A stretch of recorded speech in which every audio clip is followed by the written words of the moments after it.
Chapter 308. Xianxia's three-yang real fire sword was also a natal magic weapon. Although it also used sword moves, it was different from a sword cultivator's sword. Generally, sword cultivators had already chosen their main sword when they were in the foundation building realm or even the aura refining realm. After that, they couldn't leave this sword for the rest of their lives. Their natal sword was constantly nourished and refined, and its rank would also constantly improve. As their cultivation level increased, it would become more and more powerful. This was similar to natal magic weapons, but natal magic weapons could only be refined after they reached the core formation realm, while sword cultivators could have their natal swords when they were in the aura refining realm. Because of this, sword cultivators were often stronger than ordinary cultivators. Of course, it wasn't only beneficial. If a cultivator's natal magic weapon was damaged, it would often affect the cultivator himself. If a sword cultivator's sword was damaged, the result would be more serious than that of an ordinary cultivator. If it was light, they would be seriously injured. If it was heavy, they would die. Moreover, all the skills of a sword cultivator were on their sword. If they lost their sword, even if they could keep their life, their cultivation level would most likely be crippled. As for Xianxia, although he used the three-yang real fire sword as a magic weapon, he didn't rely on it as much as sword cultivators did. His strongest skill wasn't his sword moves. His three-yang real fire sword was extremely powerful, which often made people mistakenly think his sword moves were very powerful. In fact, his real killing move was the three-yang real fire on his sword. After explaining this to Immortal, the three-yang real fire sword in his hand burst into a blazing red light and rushed toward the heaven and earth fan. Immortal unfolded the heaven and earth fan, and the mountains and rivers turned solid, completely surrounding the three-yang real fire sword. Under the heavy pressure of the mountains and rivers, the sword couldn't break through. At that moment, the sword suddenly glowed red. Xianxia made a sword art, and the three-yang real fire sword came out. Immortal was very anxious. The mountains and rivers pressed down and firmly pressed the sword, but the three-yang real fire couldn't block it no matter what. She only felt a threatening aura rising to the sky, and her whole body was surrounded. She circulated her spiritual aura, and the spiritual aura shield of the art of primordial singular energy lit up, but it couldn't block this heat. It only lasted for a while before the spiritual aura shield was also burned. The moment the shield was broken, Xianxia shook his arm and withdrew the three-yang real fire sword. Immortal stood for a while, calmed down a bit, and also withdrew the heaven and earth fan. Although she knew his three-yang real fire sword was very powerful, she didn't know it was this powerful. His technique was very simple and could hardly be considered a technique. However, it was precisely because there was no technique that it was not easy to break through. This was because this was a battle of real strength. If one couldn't win against Chu Yang's three-yang real fire, then they could only be defeated. However, Chu Yang's body was filled with pure yang spiritual energy. After cultivating the three-yang real fire, its destructive power was even greater than that of the sun real fire. You don't have to be depressed. Seeing that she hadn't spoken for a long time, Xianxia smiled and said, "Not to mention the fact that my three-yang real fire sword has been nourished for more than 100 years, but based on the gap between our cultivation levels, wouldn't I be too inferior if I couldn't even defeat a cultivator who just formed her gold core?" Immortal regained her senses. It wasn't that she had to compete with Xianxia, it was just that she was shocked after suddenly witnessing his strength. This also made her realize that she was still very far from the limits of what a core formation cultivator could achieve. Thinking of this, she smiled, held the heaven and earth fan and asked, "What do you think after trying it?" Xianxia thought for a moment then said, "It seems your heaven and earth fan has a strong restraining effect on magic weapons. If you encounter sword cultivators in the future, I don't think you'll be at a disadvantage. But when it comes to magic arts, it hasn't used the word trap yet." Immortal also knew that the heaven and earth fan was originally a kind of magic weapon conceived by Mo Yaoqing, but it lacked actual examples. She still needed to figure out how to use it by herself. The word trap alone could be used for both offense and defense, so it wasn't something she could figure out in a short time. Okay, let's try the effect of the attack again. Xianxia waved his sleeve, and the 3 yang real fire sword turned into several sword lights that circled around him. Immortal nodded, then opened the heaven and earth fan again. This time, it was completely different from before. Smoke and water rushed out, and the mountains and rivers seemed to come alive in an instant. Even the flowers and birds inside appeared real.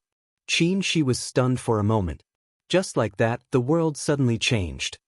He looked around and found that the scenery around him was exactly the same as the mountains and rivers on the heaven and earth fan, as if he himself had entered the painting.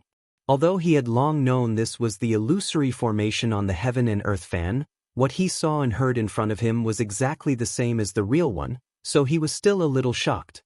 It was really unexpected for a magic weapon that had just been refined to have this kind of power. Thinking up to this point, he frowned and looked around carefully, looking for flaws. Immortal, who was outside the illusory formation, saw Xianxia turn around for a while inside the illusory formation.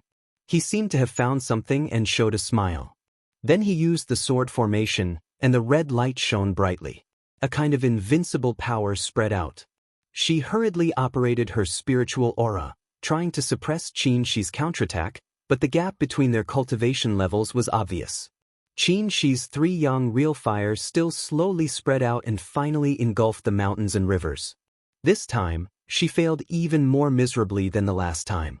Last time, Xianxia could see it, so he could take back the 3 yang real fire in time. This time, when he broke the formation, he couldn't see it clearly. The 3 yang real fire burned, so Immortal had to give up her defense and escape the range of the 3 yang real fire in a sorry state. When the mountains and rivers dispersed, Xianxia took back the 3 yang real fire sword. Seeing Immortal standing there thoughtfully, he asked with a smile, "What's wrong? Are you shocked?" Immortal looked away and said in a daze, "Magic weapons alone aren't enough." Xianxia smiled. The 3 yang real fire disappeared and returned to his dantian. He walked closer and said, "Of course, magic weapons alone aren't enough. We're not sword cultivators, we only need to cultivate our swords. We cultivate ourselves. If our cultivation levels aren't strong, our strength will be weak, and our magic weapons naturally won't be so powerful." Immortal cheered up, unfolded the heaven and earth fan, and said with a smile, "In any case, this kind of magic weapon is already very strong. If I cultivate well, I'll only become stronger and stronger in the future. It's good that you understand." In terms of cultivation, Immortal's ideas were very similar to his, so they got along very well. Even if there were some differences, they could slowly get used to each other. In the past 5 years, the two of them lived here in seclusion. Sometimes, when he thought about it carefully, he felt that these days were as perfect as a dream. They didn't have fierce personalities. When they were together, they were as calm as water. They were like companions, like teachers and friends, and they occasionally had tender feelings. He thought that was enough. Of course, it wasn't like they didn't have friction. Immortal was strong and unwilling to rely on others. In this relationship, he often unconsciously acted strong. Occasionally, there would be quarrels, but later, they would compromise with each other and accept each other's ideas and practices. Sometimes, he thought that this was the perfect dual cultivation life he envisioned, right? On the long road to longevity, if there was no one to accompany him, he would always feel lonely in retrospect. But if he was entangled in love, it wasn't what he wanted. Now, he had someone to accompany him and he could focus on cultivation. It was really the best. "What are you looking at?" Immortal couldn't help but ask, feeling creeped out by his warm eyes. Xianxia smiled and suddenly reached out to hold her waist, hugging her tightly. "Let's make a blood oath?" Immortal was stunned. Huh! She knew what a blood oath was. It was a kind of oath that most Dao companions made, similar to a spiritual beast contract. The two people who made a blood oath could never hurt each other. But the difference between a blood oath and a spiritual beast contract was that after a blood oath was made, there would be a sense between the two people. The other person would know clearly whether the other person was good or bad, dead or alive. "Xianxia said slowly, I know, you definitely won't be willing to follow me all the time. So, when we occasionally separate with a blood oath between us, I can also know whether you're good or bad. Mo Tiange was speechless for a while. She knew this was his compromise, tacitly agreeing to her freedom. Since he couldn't get an answer from her, she called again, Tiange? Mo Tiange looked up and smiled brightly. Establishing a blood oath was equivalent to a dual cultivation ceremony. It was even more important than a dual cultivation ceremony. Many dual cultivation partners did not establish a blood oath because most immortal cultivators were suspicious and did not dare to easily make such an oath that they could not get rid of in their entire lives. Therefore, with Mo Tiange's consent, Shi was overjoyed. He thought for a moment and said, "But we can't be too hasty. How about we wait until we go back and report to Master?" This conclusion was quickly rejected by him. "No, we don't know when we can go out." Mo Tiange found it funny to see him struggling alone. "Do we need to do this?" Of course, making a blood oath should be more cautious than a dual cultivation ceremony, she said seriously. "But I think it's fine as long as the two of us are sincere." "You're right, but..." He looked ashamed. "This is too unfair for you." "Unfair for what?" "Dual cultivation isn't something you can do alone." Mo Tiange held his fingers and said seriously, "We're not mortals, so why should we rigidly adhere to mortals' rules?" Shi was stunned, but he didn't say anything. Although he went to Mount Taikong since he was a child, he grew up in a prince's mansion in the secular world, so some of his ideas inevitably carried traces of the secular world. For example, he was unconsciously strong in their relationship. On the contrary, although Mo Tiange stayed in the secular world for a longer time, she was originally an ordinary village girl and didn't have much experience. Many things she heard only after she arrived in Kunwu, so her ideas were more similar to those of cultivators. After pondering for a while, she somewhat understood. He thought for a while and finally said, "Then, let's hold our own wedding?" "Wedding?" She smiled and looked at her gently. "You're right. It's fine as long as the two of us are sincere. But I always feel that a dual cultivation ceremony sounds a bit too cold, as if it's just for cultivation. That being the case, let's hold a wedding for the two of us, okay?" How could Mo Tiange say no? He was even more willing to give than she wanted. She remembered that when she was a child in Mo family's village, her aunt always wanted Xianxia to learn cooking and housekeeping so she could marry into a good family. She also vaguely thought about getting married, but at that time, she had already set foot on the path to immortality and learned about the existence of the cultivation world from books. She thought that when she went to the cultivation world in the future, she only needed to find a like-minded person. Later, when she arrived in Kunwu, she followed second uncle to many places to avoid the fate of becoming a human furnace. She only wanted to become stronger and didn't even dare to reveal her identity as a woman, so how could she think about dual cultivation? Later, when she met him, although she secretly had feelings for him, she told herself in her heart that she didn't need to think too much about hopeless things and just focused on cultivation. Everything she obtained today was something she originally thought she would never be able to obtain in her lifetime. "All right, I'll listen to you."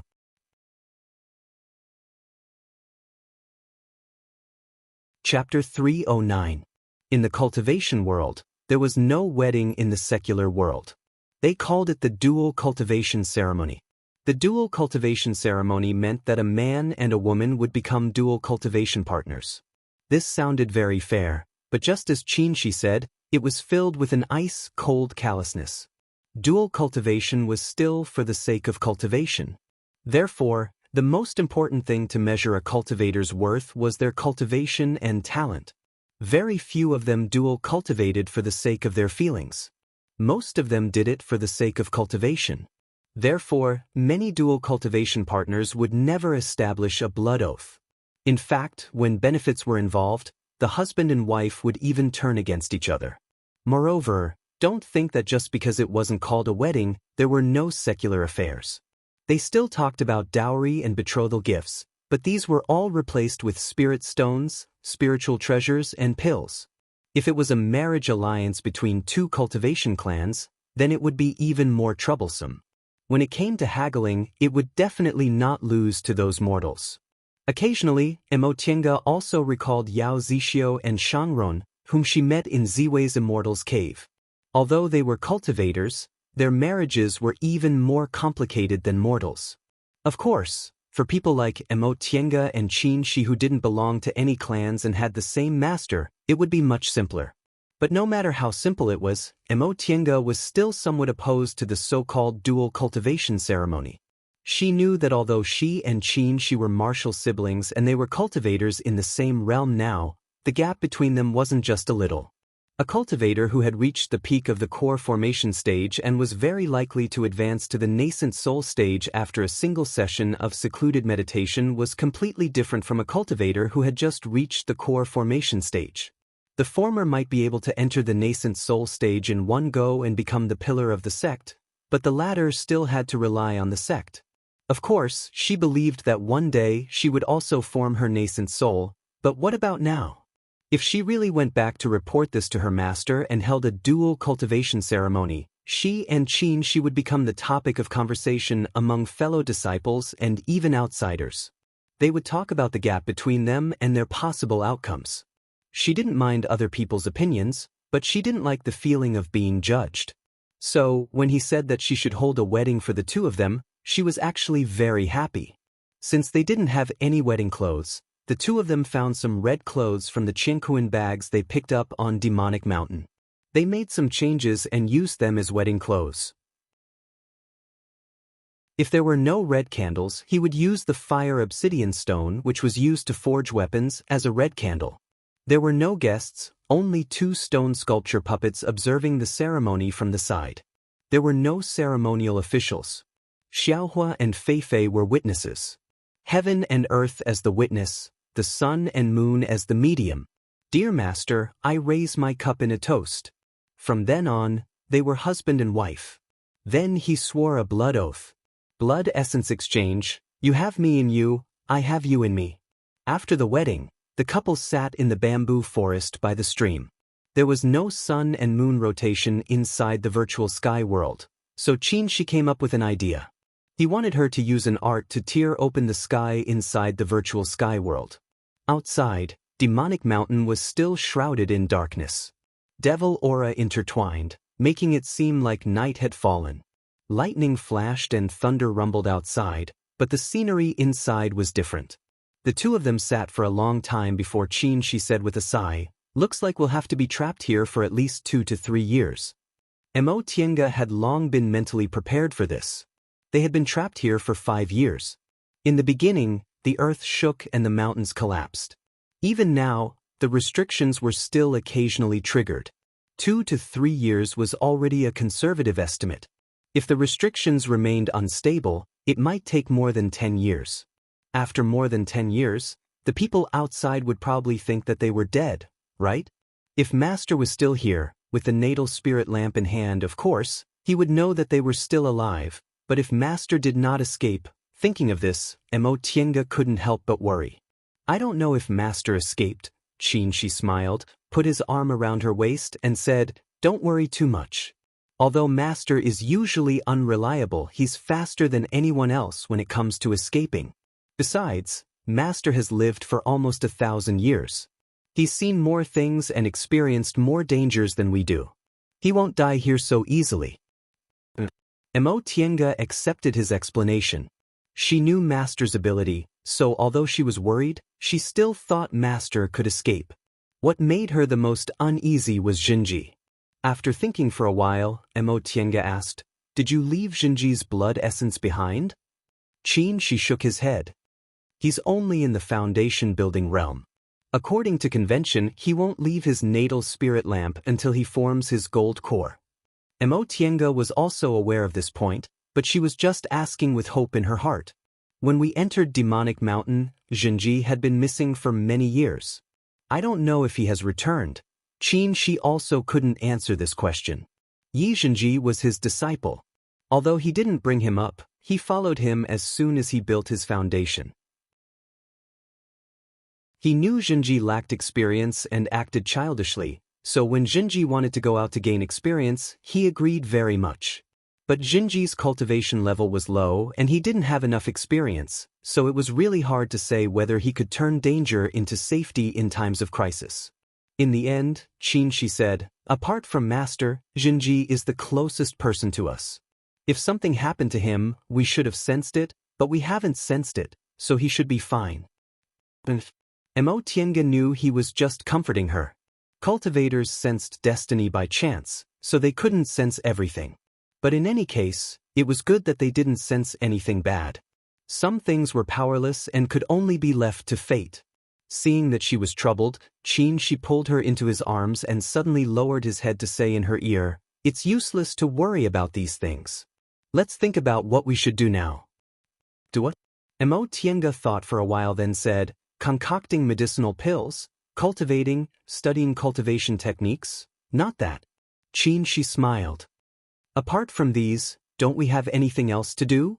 From his gaze, Mo Tiange suddenly realized something, so she immediately shut her mouth and stopped talking. Xianxia couldn't help but laugh at her reaction. "You don't have to feel uneasy. We're not together for dual cultivation or anything else. If you don't want to, we can talk about it later." Mo Tiange hesitated for a moment, then said in a low voice, "Since we're already husband and wife, what's there to be unwilling about?" Hearing this, Xianxia was delighted and reached out to hug her. "So, wait." Mo Tiange looked up and stopped him. She smiled slyly and said, "But we haven't made things clear yet." Xianxia was stunned and puzzled. "What do you want to say?" "There are a lot of things to say. For example, what's your cultivation technique? What's the dual cultivation technique you mentioned? How many secrets do you have?" Seeing that he didn't speak, Mo Tiange glared at him. "What? You can't tell me?" "Fine." She said helplessly, "But even if I have some secrets, you should know most of them." "For example?" "For example, the changes in my physique, my cultivation technique, my yang spiritual bead. Don't you already know about all of these?" The yang spiritual bead in his body was his biggest secret, and Mo Tiange had long known about this secret. Mo Tiange thought about it and felt he was right. She had long guessed the secret of the yang spiritual bead. Later, her master even deliberately told her about it. "Then what about the dual cultivation technique you mentioned last time? You should at least tell me about it, right?" She always pretended to be mysterious about this matter, saying she would know when the time came. Now that the two of them were husband and wife, it should be time, right? She smiled. This time, he didn't refuse and asked her, "Do you have the art of Sunu?" Mo Tiange nodded. Both her master and him knew about this matter. She put his hand into his Jianquan bag, took out a jade slip and handed it to her. "Take a look at this." Mo Tiange looked at him in bewilderment. She took the jade slip and probed it with her divine sense. In the next second, she was shocked. "This is..." She smiled and said, "The yin and yang dual cultivation technique Senior Yuan Bao gave me." This cultivation technique was composed of 3 parts. The first part was the pure yang technique, the second part was the art of Sunu, and the third part was the yin and yang dual cultivation technique. Mo Tiange carefully compared it. Her art of Sunu was basically the same as the art of Sunu in this cultivation technique, with only some small changes. She pondered for a while. Her version might have been modified by Mo Yaoqing according to her cultivation situation, or it might have been obtained by Mo Yaoqing from her cultivation group, so it was originally a different version from Yuan Bao's. Reading up to this point, Mo Tiange was happy on one side and worried on the other. She was happy because dual cultivation for people with pure yang and pure yin constitutions was an extremely fast cultivation speed. This yin and yang dual cultivation technique would be extremely beneficial for the two of them. But she was worried because she didn't simply have a pure yin constitution. It could even be said that her spiritual roots of the origin had a greater impact on her aptitude than her pure yin constitution. If she gave up on the art of the origin and focused on cultivating this yin and yang dual cultivation technique, the gains wouldn't make up for the losses. She noticed that her brows were tightly knitted and her expression was constantly changing. He asked, "What's wrong?" Mo Tiange sighed and told him her thoughts honestly. She smiled and said, "Are you stupid? Who said you can only cultivate one cultivation technique? I remember you also have the art of the origin given by your great ancestor, right? The cultivation technique you're cultivating now combines the two, so it's naturally the most efficient. But if you cultivate them separately, the difference won't be too big. Emotienga was suddenly enlightened. Right? How could I forget? The Sunu art of the origin was a cultivation technique that combined the Taiyuan record and the art of Sunu. However, Zhong Muling also said that this cultivation technique didn't conflict with the two original cultivation techniques. Combining them into one would allow her cultivation efficiency to reach the highest, but if she cultivated them separately, it would only take her a bit more time. Before this, since she already had the Sunu art of the origin, she didn't need to cultivate them separately. But now, it was different. With this yin and yang dual cultivation technique, even if she cultivated them separately, the effect would still be excellent. Her mind raced and she said, right, maybe we don't need to cultivate them separately. The Sunu art of the origin was comprehended by a deification cultivator, so maybe it can be applied to the dual cultivation technique. Besides, I'm about to form my nascent soul. She also thought of a possibility. After I form my nascent soul, my comprehension of cultivation techniques will be incomparable to today's. We'll know when we try it. Emotienga smiled. If that's the case, it's completely feasible even if there's a gap in our cultivation levels. She nodded and looked down at her. He suddenly said, why don't we try it now? Emotienga was about to say she hadn't looked at the cultivation technique carefully, but she suddenly realized what he meant by, try it. Her cheeks immediately burned. We'll talk about this later, no need to talk about it anymore. She stopped her. This day will come. Chapter 310. The two of them were trapped in a paradise-like place, bowed to heaven and earth, and made a blood oath. Some things happen naturally. As a result, their originally peaceful and warm days were occasionally filled with sweetness. They weren't enthusiastic people. Even though they committed to dual cultivation, they only enjoyed the faint warmth. Emotienga was very satisfied with this kind of life. She didn't feel too lonely, and it didn't affect her cultivation. They were together, accompanied each other, discussed cultivation, and exchanged thoughts. However, not long after they were together, she found something changed. Next was Emotienga. She also felt as if there was something stirring inside her dantian. They both noticed the restlessness in each other's eyes. Emotienga asked, is there something wrong with you? She frowned, nodded, and asked, what about you? Do you also feel? Emotienga was a bit distressed. Well, what should I do? Will the spiritual aura I get this way be unstable? How could it be? This question made Qinshi laugh. If there was a problem, why were there so many people in the cultivation world who practiced dual cultivation? Don't think too much. Just cultivate well. After a pause, he said, I originally planned to advance to the nascent soul realm after a while, but now I can't wait. The spiritual aura in my body is surging, and my dantian and meridians can no longer hold it. If I let it go, it's not good for me, so I have to advance to the nascent soul realm. Oh. Emotienga understood. When spiritual aura accumulated to a certain level, the body would automatically request to advance. Presumably, he was at this stage now. Then when will you advance to the nascent soul realm? She thought for a while, then said, 3 days later. I can't suppress this spiritual aura for too long. So soon? She stroked her head and smiled. I can't help it. I didn't expect dual cultivation would be like this. Suddenly obtaining so much spiritual aura must be uncomfortable for you. It's better to enter closed-door meditation while I'm advancing to the nascent soul realm. Maybe I can advance to the middle stage of the core formation realm in one go. Emotienga nodded and accepted his suggestion. She had been in the core formation realm for 6 or 7 years, and she had been adapting. Now that her natal magic weapon was formed and she gradually learned various cultivation techniques, it was time to continue her closed-door meditation. To enter the intermediate stage of the completion level in one go was very difficult. Ordinary cultivators would need at least 100 years to reach the early stage of core formation. Even geniuses would need 30 to 40 years. Of course, it wasn't like there was no hope at all. The virtual sky world had rich spiritual aura, countless clear sky pills, and the yang spiritual aura she obtained from Xianxia. If her cultivation went smoothly, she might really be able to advance to the middle stage of the core formation realm during this period of time. But if he did that, there might be a risk of his realm becoming unstable. However, no matter what, the spiritual energy was unstable, so she had to go into seclusion.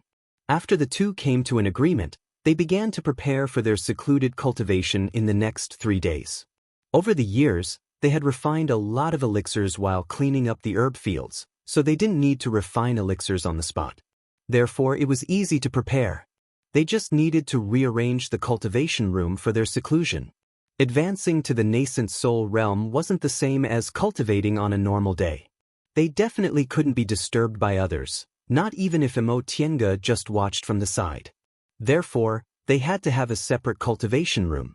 For this reason, Immortal deliberately gave Xianxia a spirit-gathering formation from the Xuanji formation book and asked him to arrange it in a separate cultivation room.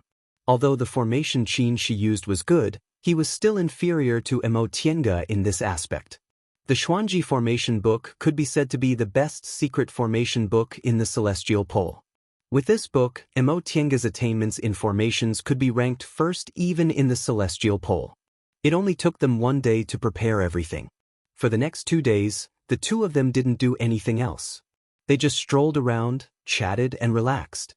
The state of mind was very important in advancing to the nascent soul realm, and one's mood was also one of the states of mind. On the 3rd day, Xianxia looked at the time and finally said, "It's almost time." Seeing his serious expression, Immortal couldn't help but ask, "Are you okay?" Xianxia looked down at her. "What's okay?" Immortal pondered in her heart for a while, then comforted him. "Your cultivation is perfect now and you're full of spiritual aura. Advancing to the nascent soul realm is just a matter of time, so you don't need to be nervous." Xianxia paused for a moment, then smiled. "Are you afraid I'll have a shadow in my heart because I failed to advance to the nascent soul realm 3 times? Immortal smiled embarrassedly. "I've never advanced to the nascent soul realm, so I can't give you any advice." Before she could finish, Xianxia heaved a sigh and hugged her. Immortal thought for a moment, then swallowed the rest of her words. She also reached out and hugged his waist. The two of them hugged in silence for a while. Then Xianxia said softly, "I understand your feelings. Don't worry, I know what I should do." Immortal answered softly. She knew he always had his own ideas. Now that his inner demons had been broken, he knew what he should do. However, she still couldn't help but worry. She had never felt this way before. It wasn't that she hadn't worried about others. When she was a child, it was her mother, and later, it was second uncle. But for these two people, even if she worried about them, she didn't have this kind of feeling in her heart all the time. She always thought her feelings were very calm, but now she realized that calm could also be very strong. She couldn't help but hug him tighter, not because she was afraid of losing him, but because she wanted to be closer to him. Under her cheeks, Xianxia's chest rose and fell, making her feel warm and reliable. Time passed bit by bit. After an unknown amount of time, she finally let go of him. "Go in." Xianxia didn't move. He still hugged her waist tightly. "Senior Martial Brother?" After a long time, he heaved a long sigh. "For the first time, I feel a little reluctant to enter closed-door meditation." Immortal didn't say anything, but a smile appeared on her face. It felt really good to have a response to her feelings. "What are you afraid of?" she said softly. "When you come out, I'll still be here." "But we won't see each other for several years," he said in a low voice. What he said stunned Immortal, but she soon heaved a sigh. This was what cultivators were like. Unless their cultivation levels were similar in the future and they practiced the same cultivation technique, they could avoid the situation where one of them entered closed-door meditation and couldn't see the other for several years. She didn't think the two of them had to stick together, But the feeling of being separated for several years or even several decades from time to time was indeed not very pleasant. However, no matter what happened in the future, soul formation had to be separated. Thinking of this, Tiange urged him again. It's getting late. Why don't you go in? She still didn't move. Tiange was a bit anxious. This time, he didn't choose the time to form his nascent soul. His body had reached its limit. If he delayed for too long, she didn't know whether it would be bad for him or not.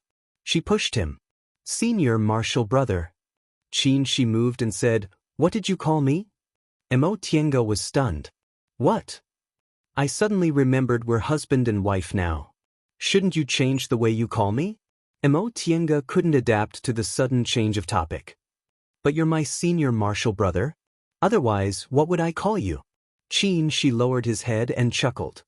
Although there aren't many people in Xianxia school who call me Senior Martial Brother, there are still a few. I want a name that only belongs to you. The intimacy in his words made Tiange's face burn. What did you say? She looked down into her eyes and said softly, Call me husband, okay? Tiange felt her face was burning. She controlled herself for a long time and finally squeezed out 2 words. No. She raised his eyebrows, puzzled. Why? No means no. Although she knew they were husband and wife, she just couldn't say the word husband and wife. It was too intimate, just once. Can I say it? Tiange turned her head to the side resolutely. No, she couldn't say it. She persisted and turned her head back.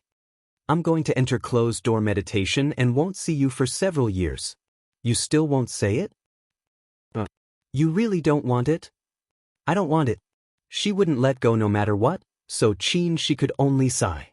Fine, it's fine if you don't want to say it, but you have to show me something. Seeing that she didn't respond, she continued to stare at her.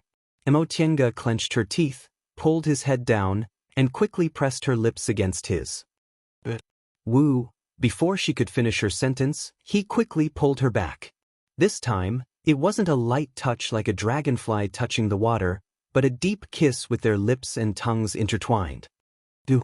She wanted to say something, but as soon as she opened her mouth, it was blocked. The tip of his tongue slipped between her lips and teeth, entangling her tightly. Her breathing became rapid in an instant. Don't talk. She whispered between her lips and teeth, then kissed her again. One of his arms wrapped around her waist, pressing her tightly against his body, and the other hand groped around her waist. Tiange knew what he wanted to do. She felt he was too impulsive, but she didn't firmly stop him. Although she had long been prepared to be separated often, they had just gotten married after all. After making the blood oath, they also had skin contact, but that first time was almost a disaster. The 2 of them had lived for half of their lives, but their love affairs were hazy. They only roughly knew how to do it, so how could they know how to enjoy the beauty of skin contact? After that, although they kissed, hugged, and tangled with each other, they were no longer as close as before. Those kisses, hugs, and entanglement actually made them feel good. He finally found his belt, pulled it open, and took off the clothes one by one with ease. Senior Martial Brother. The moment her back touched the table, Tiange tried her best to prop herself up and said hurriedly, You should enter closed-door meditation. I told you not to talk. She lowered his head and kissed her again. Her clothes fell from his fingers. Under the cover of the Daoist robe was a woman's soft and graceful curves. Her skin was exposed to the air, but it made her a little uneasy. He noticed her uneasiness, so he held her hand comfortingly and planted a soft kiss on her collarbone. From her gentle collarbone to her delicate shoulders, he finally stopped at her chest. Senior Martial Brother. She gasped. This time, she didn't respond. He took off his clothes in confusion and held her waist. Tiange clenched her teeth, but she didn't feel the pain she expected. She was a little confused, but she heard she chuckling. Concentrate. She didn't have time to think because a huge wave had already submerged them. They didn't know how much time had passed, but the 2 of them gradually calmed down. She sighed and put on his robe. He helped her put her clothes back on first and then fixed his own clothes. When the two of them were neatly dressed, he hugged her again reluctantly. "I'm going." Tiange raised her head and looked at him. "Rest assured, I'll always be here."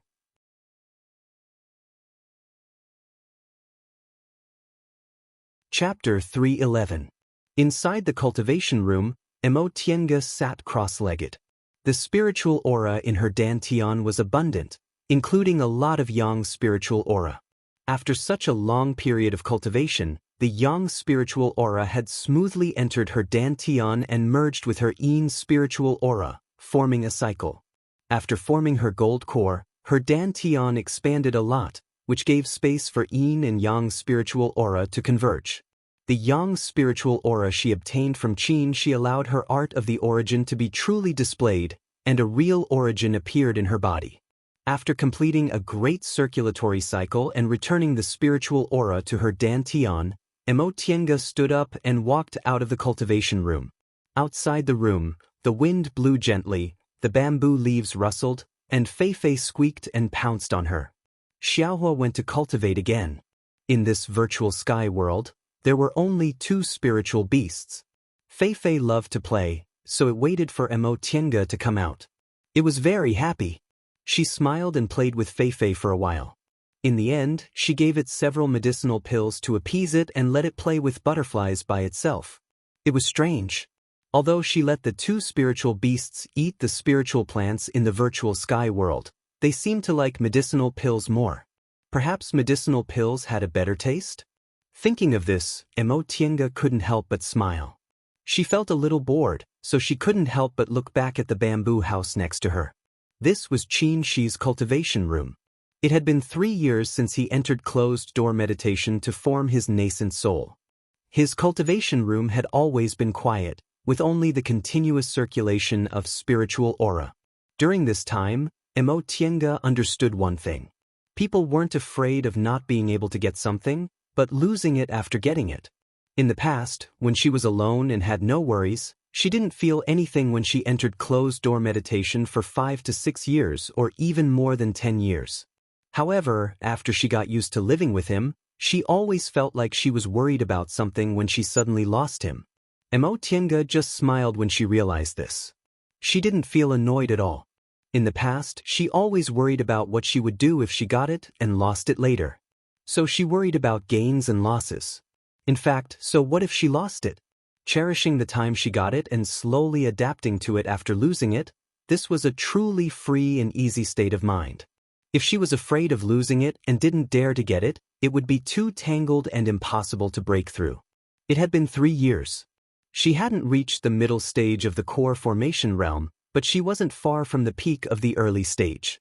The benefits she obtained from dual cultivation weren't inferior to Qin Shi's. Before she formed her gold core, Qin Shi once healed her, so she obtained a portion of his yang spiritual aura and learned what the origin was. After their dual cultivation, yin and yang intersected, allowing her to obtain a lot of yang spiritual energy all at once. The art of the origin was truly activated. She had originally thought that after obtaining the Sunu art of origin, her cultivation speed was already extremely fast. Only after her body had truly formed origin did she realize that this was the true meaning of the art of origin. The 5 elements generated each other, and yin and yang intersected in an endless cycle. Only then did the primal chaos begin and life appear. If it was said that she originally needed to absorb yin's spiritual energy from the outside world to increase her cultivation, then now she could use the origin immemorial in her body to create spiritual energy. Of course, the speed at which she produced spiritual energy was not very fast. If she wanted to cultivate normally, she would still need to absorb spiritual energy from the outside world and turn it into her own. However, the ability to produce spiritual energy on her own was unheard of in the current cultivation world. When she absorbed spiritual energy, her body was also producing spiritual energy. This way, her cultivation would always be ahead of others. This was the most heaven-defying thing. But she didn't know whether Qin Shi would also be like this after obtaining her yin spiritual energy. Since his art of 3 primordial cycles also required 3 auras to circulate, the principle was similar to her art of the origin, so it should be similar. Thinking up to this point, she cast her gaze towards Xianxia's cultivation room. Although Xianxia hadn't come out yet, based on the spiritual aura movement in the virtual sky world, she knew that his closed-door meditation this time was very smooth. Maybe he could really advance to the nascent soul realm smoothly. It was just that she didn't know how long it would take him.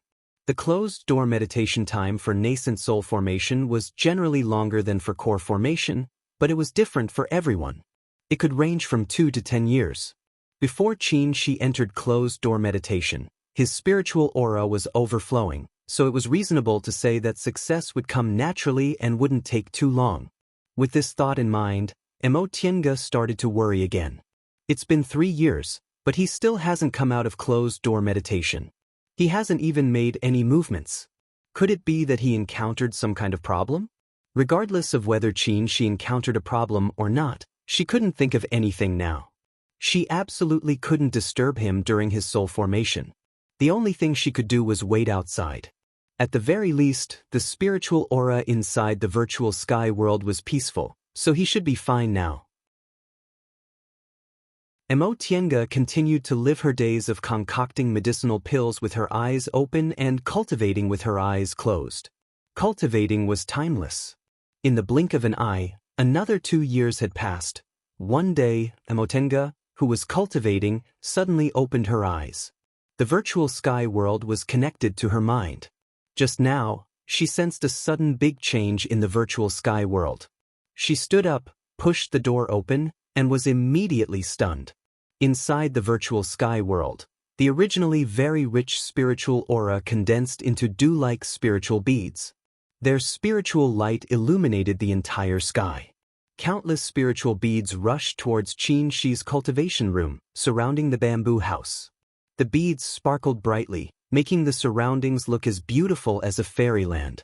Xianxia recalled that when martial Uncle Xianyin formed his nascent soul, this kind of scene also appeared on Clear Spring Peak. She couldn't help but smile. In other words, Xianxia was close to successfully forming his nascent soul. Next, as long as he stabilized his mind and got rid of his inner demon, he could advance to the nascent soul realm. Thinking up to this point, her heart was filled with joy. She secretly prayed that Xianxia could pass the final test and successfully advance to the nascent soul realm.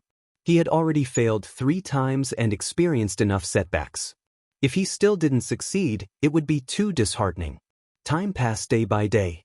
The spiritual light didn't disperse for several months. During these months, Xianxia also stayed outside the cultivation room without leaving for even a moment. At first, Xianxia's cultivation room only attracted those spiritual beads slowly. Later, the speed became faster and faster. Gradually, it turned into a huge whirlpool. Inside this whirlpool, countless spiritual beads rushed inside, and the spiritual aura pressure also became stronger and stronger. Xianxia felt that she could barely stabilize her mind under this spiritual aura pressure only if she used the soul-refining art with all her strength. The stronger the spiritual aura pressure, the happier she felt. She had the soul-refining art. Even if Xianxia was in the peak stage of the core formation realm, he couldn't suppress her with spiritual aura pressure unless he was a nascent soul cultivator. This showed that Xianxia wasn't far from successfully forming his nascent soul. After an unknown amount of time, Xianxia gently opened his eyes in the cultivation room. A few short years were like a lifetime to him. This time, he finally succeeded in walking out of his inner demon. He smiled and looked down at his hands. He finally succeeded in forming his nascent soul. He stood up, spiritual aura swirling around his body like a flying spiritual bird. His body was full of power, the power to move mountains and drain seas. This was the feeling of forming his nascent soul. He closed his eyes, took a deep breath, then opened them again with a smile on his face. He gently pushed the door of the cultivation room open. Their eyes met. A few years of separation was like a lifetime to him. He greedily looked at the person in front of him, not letting go of the slightest subtle expression. He remembered that in the dream of his inner demon, he succeeded in forming his nascent soul. 100 years later, she also entered the nascent soul realm. The two of them held hands and cultivated the path of immortality together. Their names shook the celestial pole and they entered the deification realm together. This time, he didn't immerse himself in it for long before he jumped out of it.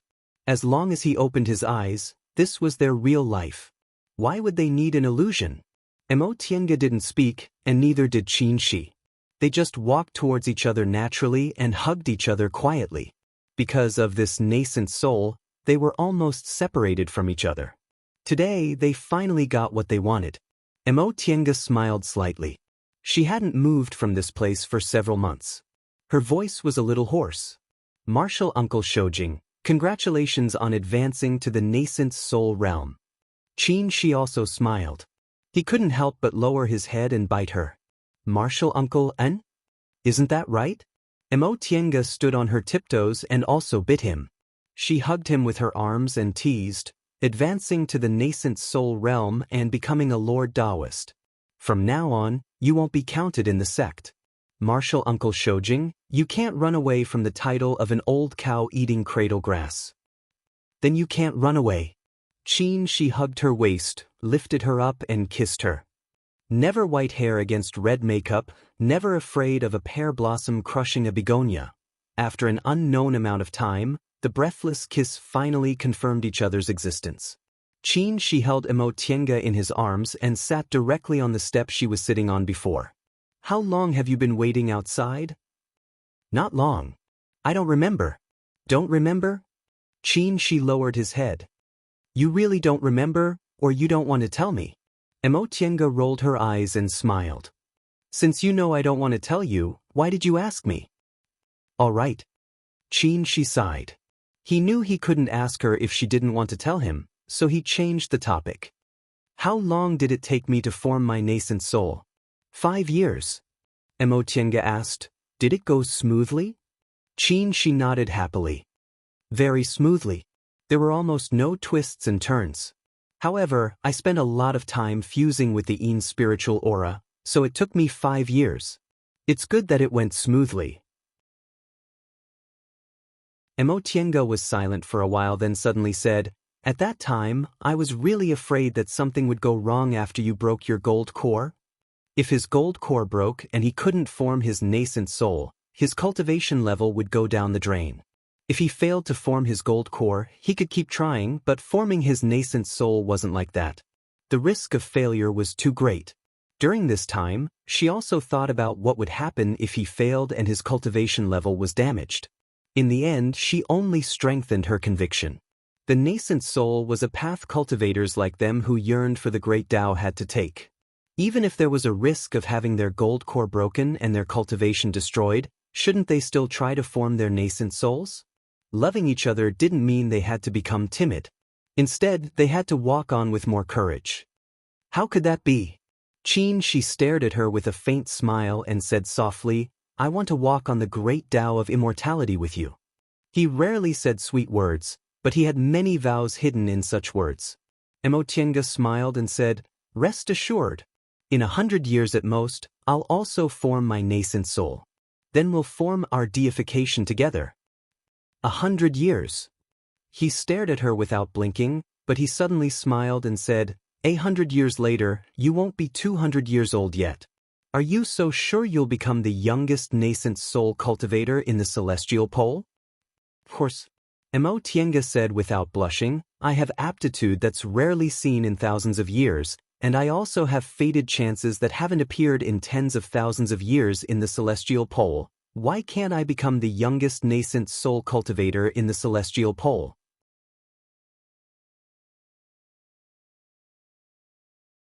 Chapter 312. Xianxia was very confident that she could advance to the nascent soul realm within 100 years. With her aptitude, the virtual sky world, and now with Xianxia, she was very sure that she could advance to the nascent soul realm within 100 years as long as there were no accidents. Of course, the matter of forming a nascent soul wasn't decided solely by talent. She understood this point, so during these 100 years, she definitely had to work hard in her cultivation. After Xianxia finished his chores, he asked Xianxia, Since I've successfully advanced to the nascent soul realm, why weren't there any celestial phenomena when I came out? When Xianxia advanced to the nascent soul realm, almost all the spiritual aura in the virtual sky world turned into spiritual beads. But apart from that, there were no thunderstorms or spiritual objects condensed from spiritual aura, so it really didn't look like the advanced stage of the nascent soul realm. Tiange already encountered this problem when she advanced to the nascent soul realm. She said, "The virtual sky world is a closed space, so how could there be celestial phenomena? When I advanced to the nascent soul realm, there weren't any celestial phenomena until I came out of the virtual sky world." "I see." She asked again, "How's the situation outside? Can we go out now?" Tiange didn't answer. Instead, she cast a spell to open the sky of the virtual sky world. The sky was red, and the ground was black. Demonic Mountain seemed to be a different world compared to before they entered the virtual sky world. Fortunately, the lightning, thunder, and the falling rocks had all stopped. It was just stabilized a year ago, but there are still a lot of drifting restrictions, Tiange said. In the past year, no restrictions have collapsed. That's good. She stared at the outside world and said, "In that case, we can prepare to go out." Tiange was a little confused. "We're going out now? There are still a lot of restrictions outside." She smiled and glanced at her. "Have you forgotten? I've advanced to the nascent soul realm now, so these small restrictions are no longer a threat to me." Tiange thought about it and smiled. "I haven't gotten used to it yet. Although Demonic Mountain was dangerous, for nascent soul cultivators, as long as they didn't go to dangerous places like the depths of Immortal's ruins, there wouldn't be any danger. Originally, the two of them were trapped here. If they wanted to get out, they had to solve a lot of things. Now that she had advanced to the nascent soul realm, those problems were no longer a problem, such as these restrictions and the way to get out. Back then, when Shi and Yihai were trapped on Demonic Mountain, it was Yihai who used all his spiritual aura to help Shi escape. Now that Shi had advanced to the nascent soul realm, he could rely on his own cultivation level to break the restrictions once he left Demonic Mountain. However, when they thought back to such peaceful days, both of them felt reluctant to part. Several days later, the two of them finished preparing everything and came out of the virtual sky world. As soon as she left the virtual sky world, she felt the fear scales. Shi frowned. With a wave of his sleeve, a wisp of spiritual aura surged up, blocking the gales outside. Then he got on the flying cloud and headed towards Immortal's ruins together. Along the way, the two of them saw a lot of skeletons. Some of them even had Qianquan bags, magic weapons, and other things scattered around them. Tiange didn't hesitate to put them all into her bag. She didn't find any strange things on this trip to Demonic Mountain, but her harvest wasn't small. 10 years ago, before they escaped into the virtual sky world, the two of them picked up a lot of things. Moreover, this time, many cultivators were involved in the restrictions and died here. Now that the restrictions were stable, these people's belongings became theirs again. Watching Tiange happily picking up the scattered Qianquan bags, she couldn't help but find it funny. You have a unique treasure like the virtual sky world, and you usually have the support of the sect, so you don't lack spirit stones, do you? Why do you still like picking up things so much? Tiange said confidently, "You've never lacked spirit stones, so of course you don't know the pain of lacking spirit stones. The things are right in front of me, so it'd be a waste not to pick them up." When she wandered around with second uncle, she wished she could split one spirit stone into two. This kind of pain of lacking spirit stones had always been engraved in her heart, so it was impossible for her to turn a blind eye to these Qianquan bags. As they walked and picked up things, the two of them slowly headed towards Immortal's ruins. After the previous earthquake, the scenery of Demonic Mountain changed completely, so it took them a long time to find the right way.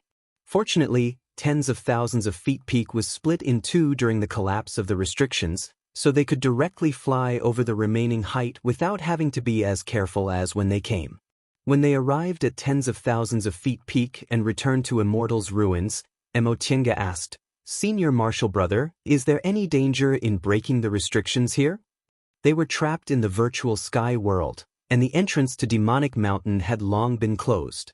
If they wanted to go out, they could only go through the place she discovered. Back then, in order to break the restrictions, Xianxia used the secret technique of the art of 3 primordial cycles to temporarily raise his cultivation level to the nascent soul realm. After he went out, his vitality was greatly damaged, and his cultivation level directly fell back to the aura refining realm. It took him more than 10 years to recover his vitality. Xianxia knew what she was worried about, so he said with a smile, "Don't worry, the process of breaking the restrictions isn't dangerous. I'm a real nascent soul cultivator now, so I won't get hurt." Tiange was a little relieved. He had just advanced to the nascent soul realm and hadn't stabilized his realm yet. If he got hurt again, he wouldn't be the same as before he formed his nascent soul. "Let's go this way." After searching for a while, they finally found the right place. She pulled her and flew towards the restrictions. ******. It had been 10 years since the last time Demonic Mountain opened, but the turbulence it caused still hadn't subsided. Demonic Mountain had existed in the celestial pole for millions of years since ancient times. There were also records of exploration for more than 100,000 years. Countless people had died there, but there had never been so many deaths. More than 90 years ago, the last time Demonic Mountain opened, the great restrictions collapsed and many cultivators died inside. At that time, the whole celestial pole was in an uproar, calling it a disaster that hadn't happened in thousands of years. But no one expected that the next time Demonic Mountain opened, there would be even more deaths. Except for those who left in advance, all the aura refining and foundation building cultivators died on Demonic Mountain. None of them escaped. The core formation cultivators fared better, but only 20 to 30% of them escaped. Even half of the nascent soul cultivators died inside. Of course, the collapse of the restrictions wasn't the main reason why the nascent soul cultivators died. The reason why so many nascent soul cultivators died was because they fought fiercely in Jade Palace. It was just that ordinary cultivators, even ordinary disciples of big sects, didn't know this reason. Ordinary cultivators only knew that the last time Demonic Mountain opened, more than 30 nascent soul cultivators entered one after another, but less than 20 of them came out alive. Among them, there were more than 10 nascent soul cultivators who died, and 5 or 6 of them were from the 7 great cultivation groups. This number shocked the celestial pole. Even Tiandao sect, the number 1 cultivation group in the celestial pole, only had 7 nascent soul cultivators. In that case, it was equivalent to each of the 7 great cultivation groups losing 1 nascent soul cultivator. Among the 7 great cultivation groups, it took several hundred years for each of them to produce a nascent soul cultivator. This kind of loss was more serious than any demonic beast. In the past 10 years, almost all the cultivators in the celestial pole sighed with emotion. 70 years ago, they experienced a rarely seen demonic beast riot, and now they also experience 2 riots on Demonic Mountain. The cultivation level of the celestial pole would most likely take several hundred years to recover.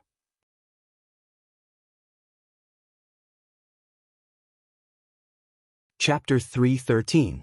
This year, it was time for Tiandao sect to hold the Immortals assembly again. Mount Yuheng was bustling with people coming and going. 10 years ago, Tiandao sect lost a nascent soul cultivator and several core formation cultivators on Demonic Mountain, as well as a large number of low-level disciples. Tiandao sect's strength was greatly reduced, and its reputation as the number 1 sect in the celestial pole was in danger.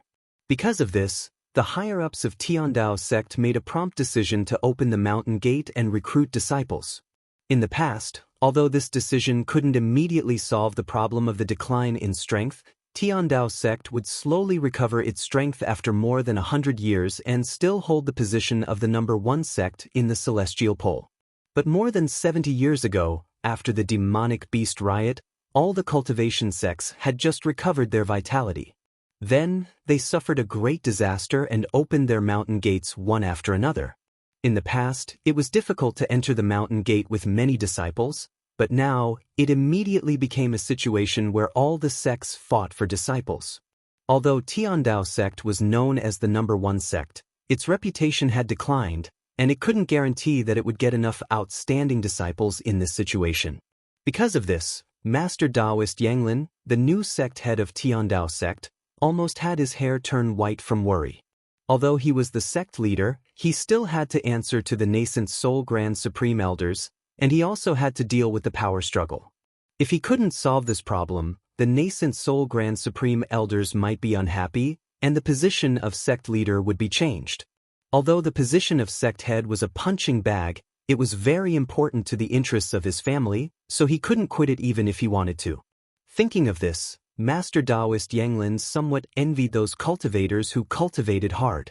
Although they didn't have the support of their families and cultivated hard, they could wholeheartedly devote themselves to cultivation without paying attention to these mundane things. This was also a blessing. However, although Tiandao sect wasn't as powerful as before, it was still much better than those small and medium-sized cultivation sections. As soon as the Immortals Assembly was announced, countless low-level cultivators suddenly rushed to Mount Yuheng. He only hoped that among these low-level cultivators, there would be a few disciples with outstanding talents. That way, he could explain to the Grand Supreme Elders. On Mount Yuheng, among the low-level cultivators waiting for the Immortals Assembly, someone shouted, "Wu Laosen, why are you here?" The person who was called was a cultivator in his 30s with a pale face and a short beard. His cultivation level was only in the 7th layer of the aura refining realm.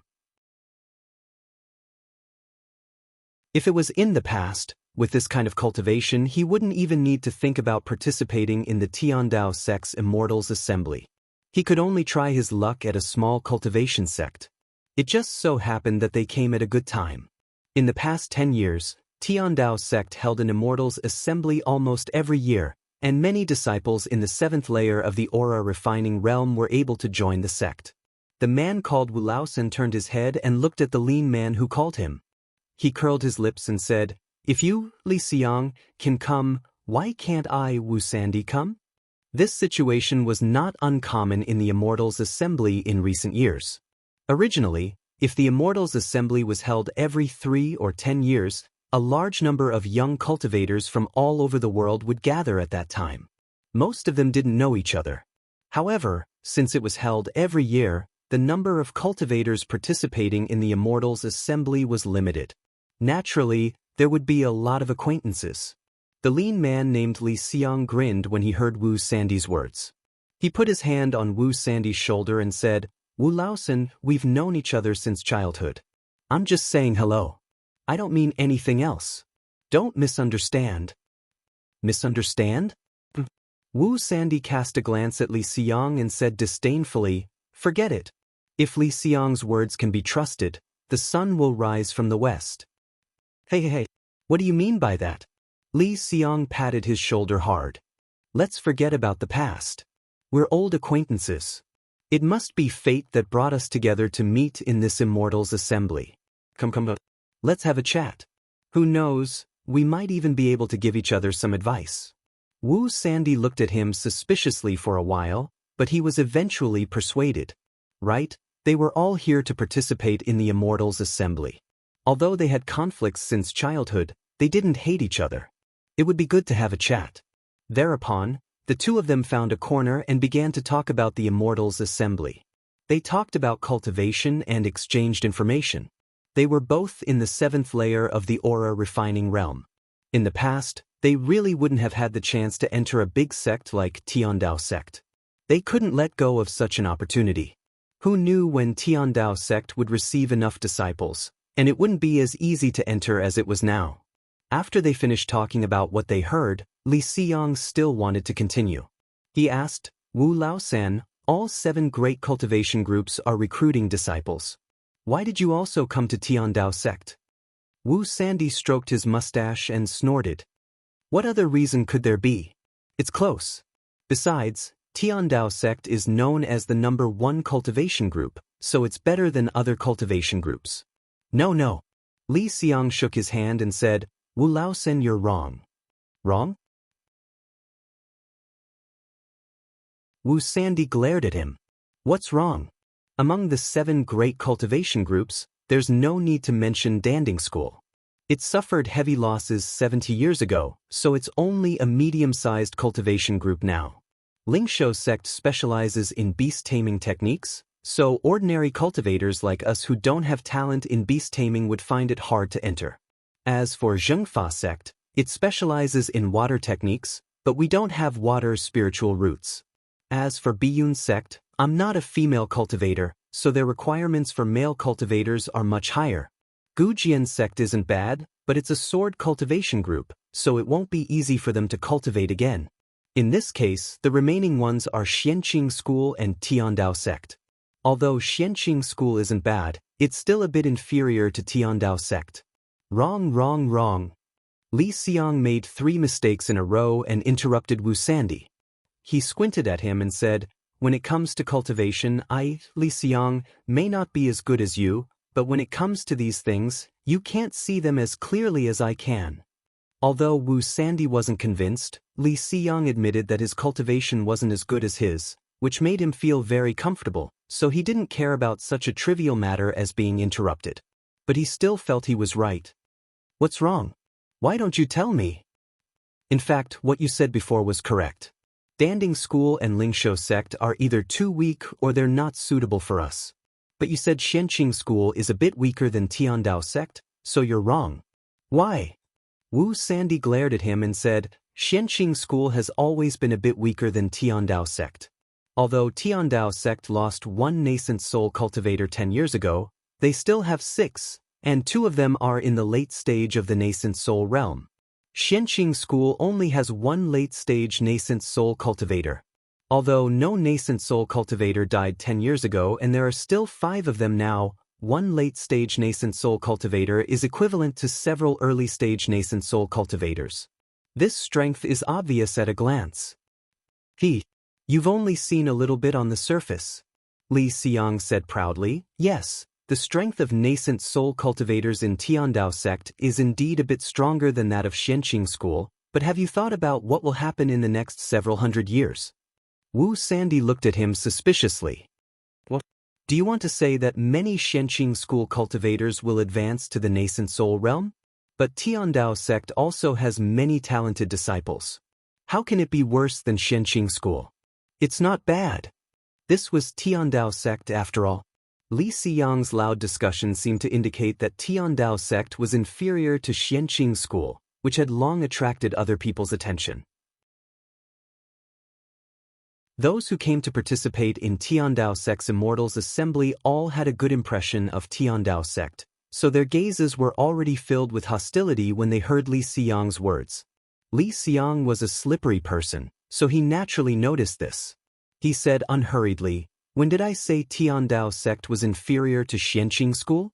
What I said was, it's still too early for you to think Xianxia school lost to Tiandao sect. Yes, Tiandao sect is a bit stronger in terms of nascent soul cultivators, but the development of a sect doesn't only rely on nascent soul cultivators, but also on thousands of low-level disciples. The people around them were all low-level aura refining cultivators who wanted to enter the sect." Hearing this made them feel comfortable and less hostile towards Li Xiang. Li Xiang continued, "Have you ever thought about how many low-level disciples Tiandao sect lost during the demonic beast riot and the 2 disasters on Demonic Mountain? The number of disciples in the aura refining and foundation building realms was at least 1,000. Also, there were 7 or 8 core formation cultivators. So this is why Tiandao sect is stronger than Xianxia school. It has thousands more aura refining disciples, 100 more foundation building disciples, and almost 10 more core formation cultivators. It's because it has more low-level disciples that it has more potential. Tiandao sect always has 1 or 2 more nascent soul cultivators than Xianxia school." These words attracted the attention of the low-level cultivators around them. Many people gathered around them, and those who didn't also pricked up their ears to listen. Li Xiang became even more proud and said loudly, "But do you know that Xianxia school didn't lose any aura refining disciples during the demonic beast riot? Also, during the 2 disasters on Demonic Mountain, few low-level disciples participated because it was too far away from Demonic Mountain. In this way, Xianxia school's number of aura refining disciples to core formation cultivators isn't worse than Tiandao sect at all, maybe even a bit more." At this point, someone interjected, "Fellow Daoist, how do you know about these things? You're not a sect disciple, So how do you know the number of disciples in a big sect? Li Xiang glanced at the cultivator who raised the question, raised his head and said, "Brother, you don't care about these things, so of course you don't know. No matter how big a sect is, it doesn't have more than 10,000 people. Small cultivators like us can't know the exact number of cultivators, but we can estimate it." Someone in the crowd said, "Yes, fellow Daoist is right. This isn't a top secret. We can estimate the number of disciples these big sects accept every year." Someone echoed. Li Xiang was extremely happy and said, "Fellow Daoist is right. We estimate it from the number of disciples they accept." Someone couldn't bear his proud manner and said, "If you have something to say, just say it. What's the point of talking about this?" Although the words weren't polite, they were waiting to hear it, so Li Xiang didn't get angry. He continued to say, "Okay, let's continue talking about business. In terms of the number of low-level disciples, Xianxia school isn't worse than Tiandao sect, so in terms of potential, it can also be said to be equal. But there's one more thing. I don't know if you've noticed, but Xianxia school has suffered very little or no losses in these events. This is very important for a disciple's cultivation mentality. With this in mind, I'm afraid the potential of Xianxia school's low-level disciples will surpass that of Tiandao sect." Li Xiang looked around and saw that all the cultivators were silent and didn't object to his opinion, so he continued to say, "Then what's Xianxia school's disadvantage now?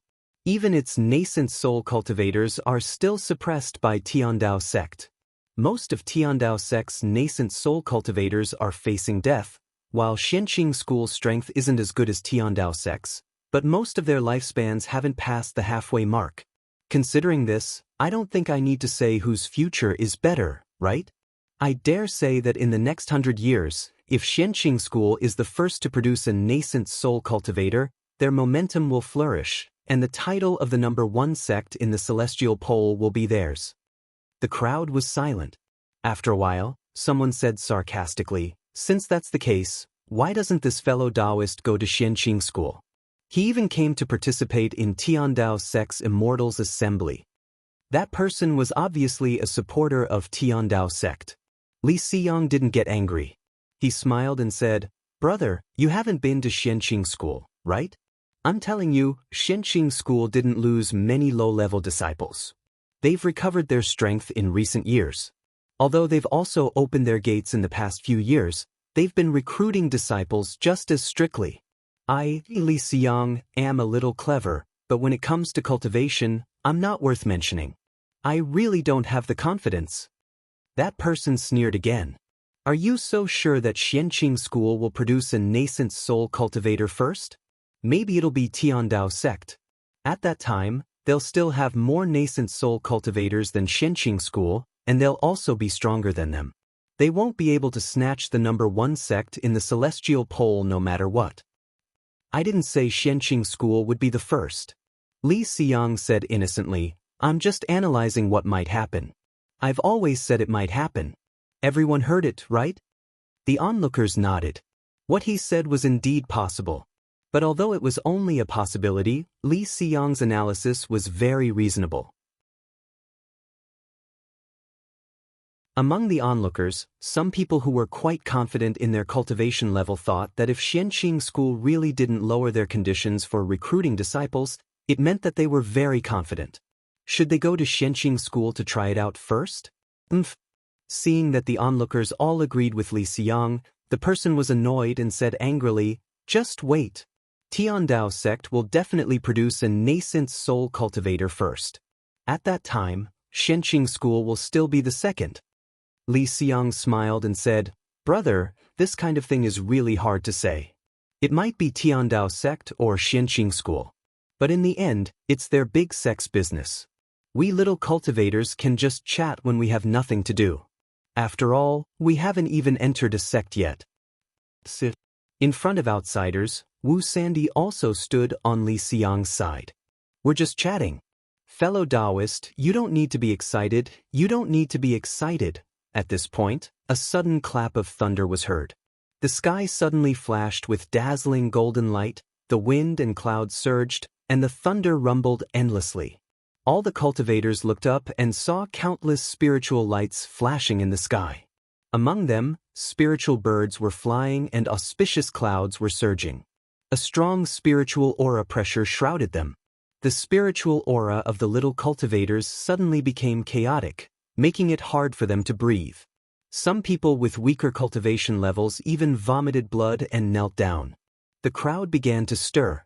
Someone shouted, "What's wrong? What's that?" Then a knowledgeable person shouted, "Celestial phenomenon. It's celestial phenomenon." Someone formed his nascent soul. The cultivators who heard Li Xiang's discussion were secretly surprised. Someone from Tiandao sect formed his nascent soul again? It seemed Xianxia school really couldn't become the #1 sect. Li Xiang and Wu Sandy glanced at each other with bitterness in their eyes. It couldn't be such a coincidence, right? Then didn't they work for nothing? But this was indeed the celestial phenomenon of nascent soul formation. In the sky, the golden light became more and more dazzling and gradually dyed the auspicious clouds red like fire. The auspicious clouds surged and slowly formed a shape. A pair of wings spread, tail feathers raised, and a clear cry. A divine beast phoenix.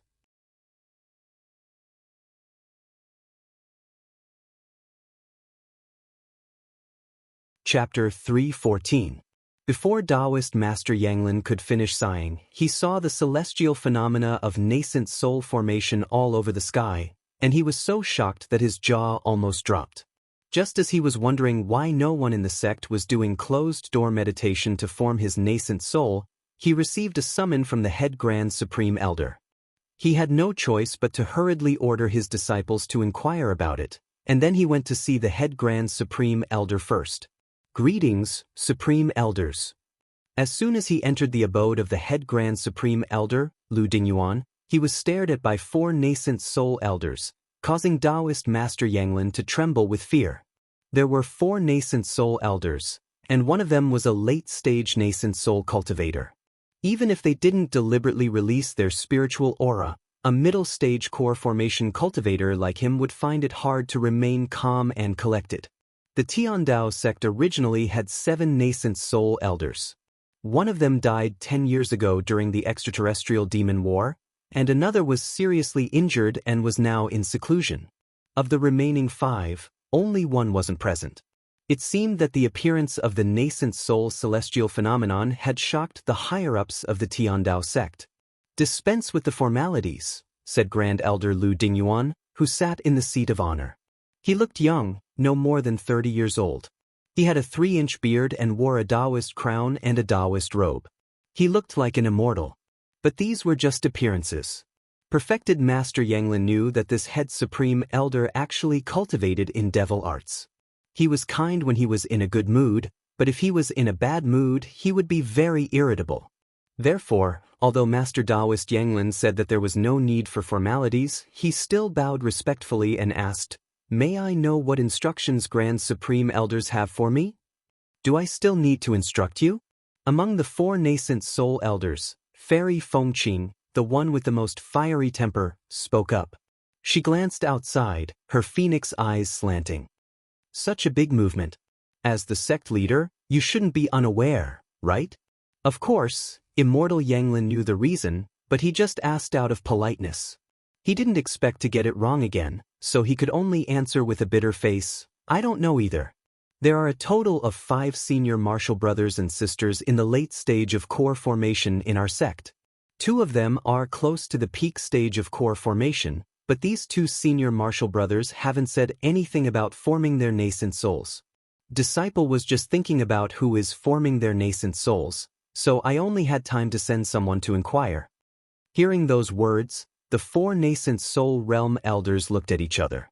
Of course, they knew about these things. It was just that there were some things that the sect leader knew more about, so they summoned him to ask. "Grand Supreme Elders," Daoist Yang Lin mustered up his courage and said, "Disciple discovered that the celestial phenomenon appeared in the North Peak. The North Peak is connected to Demonic Mountain, and there's no Immortal's cave there at all. So Disciple boldly guessed that the celestial phenomenon isn't from our sect, Or there's some secret behind it. After all, he was the sect leader. His words were quite insightful. Hearing this, the four nascent soul elders looked at Lu Dingyuan, the late nascent soul cultivator. Stroking his beard, Lu Dingyuan replied, "That's possible. Everyone knows the situation of the core formation cultivators in our sect. It's not a good time for them to form their nascent soul, yet the celestial phenomenon appeared in the North Mountain. In my opinion, it's most likely not a cultivator from our sect." Senior Martial Brother Lu. Fairy Fengqing said with a frown, "Who dares to form their nascent soul on the territory of my Tiandao sect? He was too daring. No matter what, we're the #1 sect in the celestial pole. There are so many nascent soul cultivators in our sect, and we also have Senior Martial Brother Lu and Senior Martial Brother Bian. How dare he?" Lu Dingyuan shook his head. "We'll know what's going on soon. There's no need to be anxious." After a long period of silence, the astronomical phenomenon still hadn't disappeared. The spiritual energy in the sky was even becoming more and more abundant. Dazzling golden light danced in the air. Suddenly, Fairy Fengqing exclaimed and stood up abruptly in surprise. "Senior brothers, look." The other three nascent soul realm cultivators looked up at the same time and saw the auspicious clouds on the horizon forming the shape of a phoenix. Then he heard a clear cry, like the cry of a phoenix. Phoenix celestial phenomenon. Lu Dingyuan also couldn't sit still. When cultivators formed their nascent souls, celestial phenomena would appear, and the auspicious clouds inside the celestial phenomena would take the shape of various spiritual beasts. When he formed his nascent soul, what appeared was a bishi, and at that time, it already shook East Kunwo. Swan and I was one of the 9 sons of the dragon, the descendant of a divine beast. Sure enough, he successfully cultivated to the late stage of nascent soul. The phoenix celestial phenomenon actually appeared on this young man? What did this mean? The phoenix was a true divine beast. Lu Dingyuan made a prompt decision and immediately sent out a teleportation talisman. After a while, the teleportation talisman returned. After he put it away, his expression suddenly changed. "Senior Martial Brother Lu?" Fairy Fengqing asked. After a while, Lu Dingyuan's expression slowly calmed down. He stood up and said, "Your Senior Martial Brother Bian already knows what's going on, so he's on his way." He glanced at his 3 junior martial brothers and sisters, who were all only in the early stage of the nascent soul realm. He sighed and said, "It's Xianxia School's Qin Shoujing. He's forming his nascent soul on Demonic Mountain and just broke the restriction." What? The 3 nascent soul cultivators were still confused, but Master Daoist Yang Lin's expression changed first. After all, there was a difference in realm. No matter how talented a core formation cultivator was, nascent soul cultivators wouldn't pay much attention to him. Therefore, the 3 nascent soul elders weren't too familiar with Qin Shoujing's name, but Master Daoist Yang Lin was very clear about it. Upon seeing the 3 nascent soul elders' questioning gazes, Master Daoist Yang Lin calmed down and explained, "Martial uncles, you probably don't know, but Qin Shoujing is the disciple of Lord Daoist Jinghe of Xianxia School. He's known as a genius. He formed his gold core 78 at that time and shook the celestial pole." "Oh, so it's him." One of the nascent soul cultivators said, "Senior Martial Brother Lu said a few years ago that our core formation disciples were a bit worse than Xianxia Schools. Qin Shoujing was one of them, right?" Lu Dingyuan frowned and said in a deep voice, "You don't know much, so you don't know. A few years ago, I heard he tried to form his nascent soul, so I kept this matter in mind. He failed to form his nascent soul 3 times in the past, so he came to Demonic Mountain. Later, he disappeared without a trace on Demonic Mountain. I even thought he'd already perished inside, but I didn't expect he actually came out alive and even formed his nascent soul." Master Daoist Yang Lin reported, "Martial Uncle Lu, more than 90 years ago, Qin Shoujing also went to Demonic Mountain and came out more than 10 years after the restriction was closed. Presumably, he knew some secrets on Demonic Mountain, so he could escape every time." "I see." Lu Dingyuan pondered for a moment, then shook his head and sighed. "It's really fate. I originally thought heaven blessed Tiandao sect and let Qin Shoujing die on demonic mountain. I didn't expect that in the end, we still lost to Xianxia school. Bless. Fairy Fengqing's expression turned fierce. She said, Senior Martial Brother Lu, since he just happened to appear in Tiandao sect, why don't we just kill him on the spot? Lu Dingyuan shook his head. Junior Martial Sister Fengqing, sometimes killing people can't solve problems. Qin Jinghe must have Qin Shoujing's natal lamp. How could Qin Jinghe not know he's alive? Besides, Qin Shoujing's appearance was so big that the news couldn't be hidden. If he died in Tiandao sect, how could Xianxia school let us go? Now is the time for Tiandao sect to recuperate, not to fight. Even if the title of the #1 sect in the celestial poll is taken away, we can still get it back, but we can't afford to lose our disciples.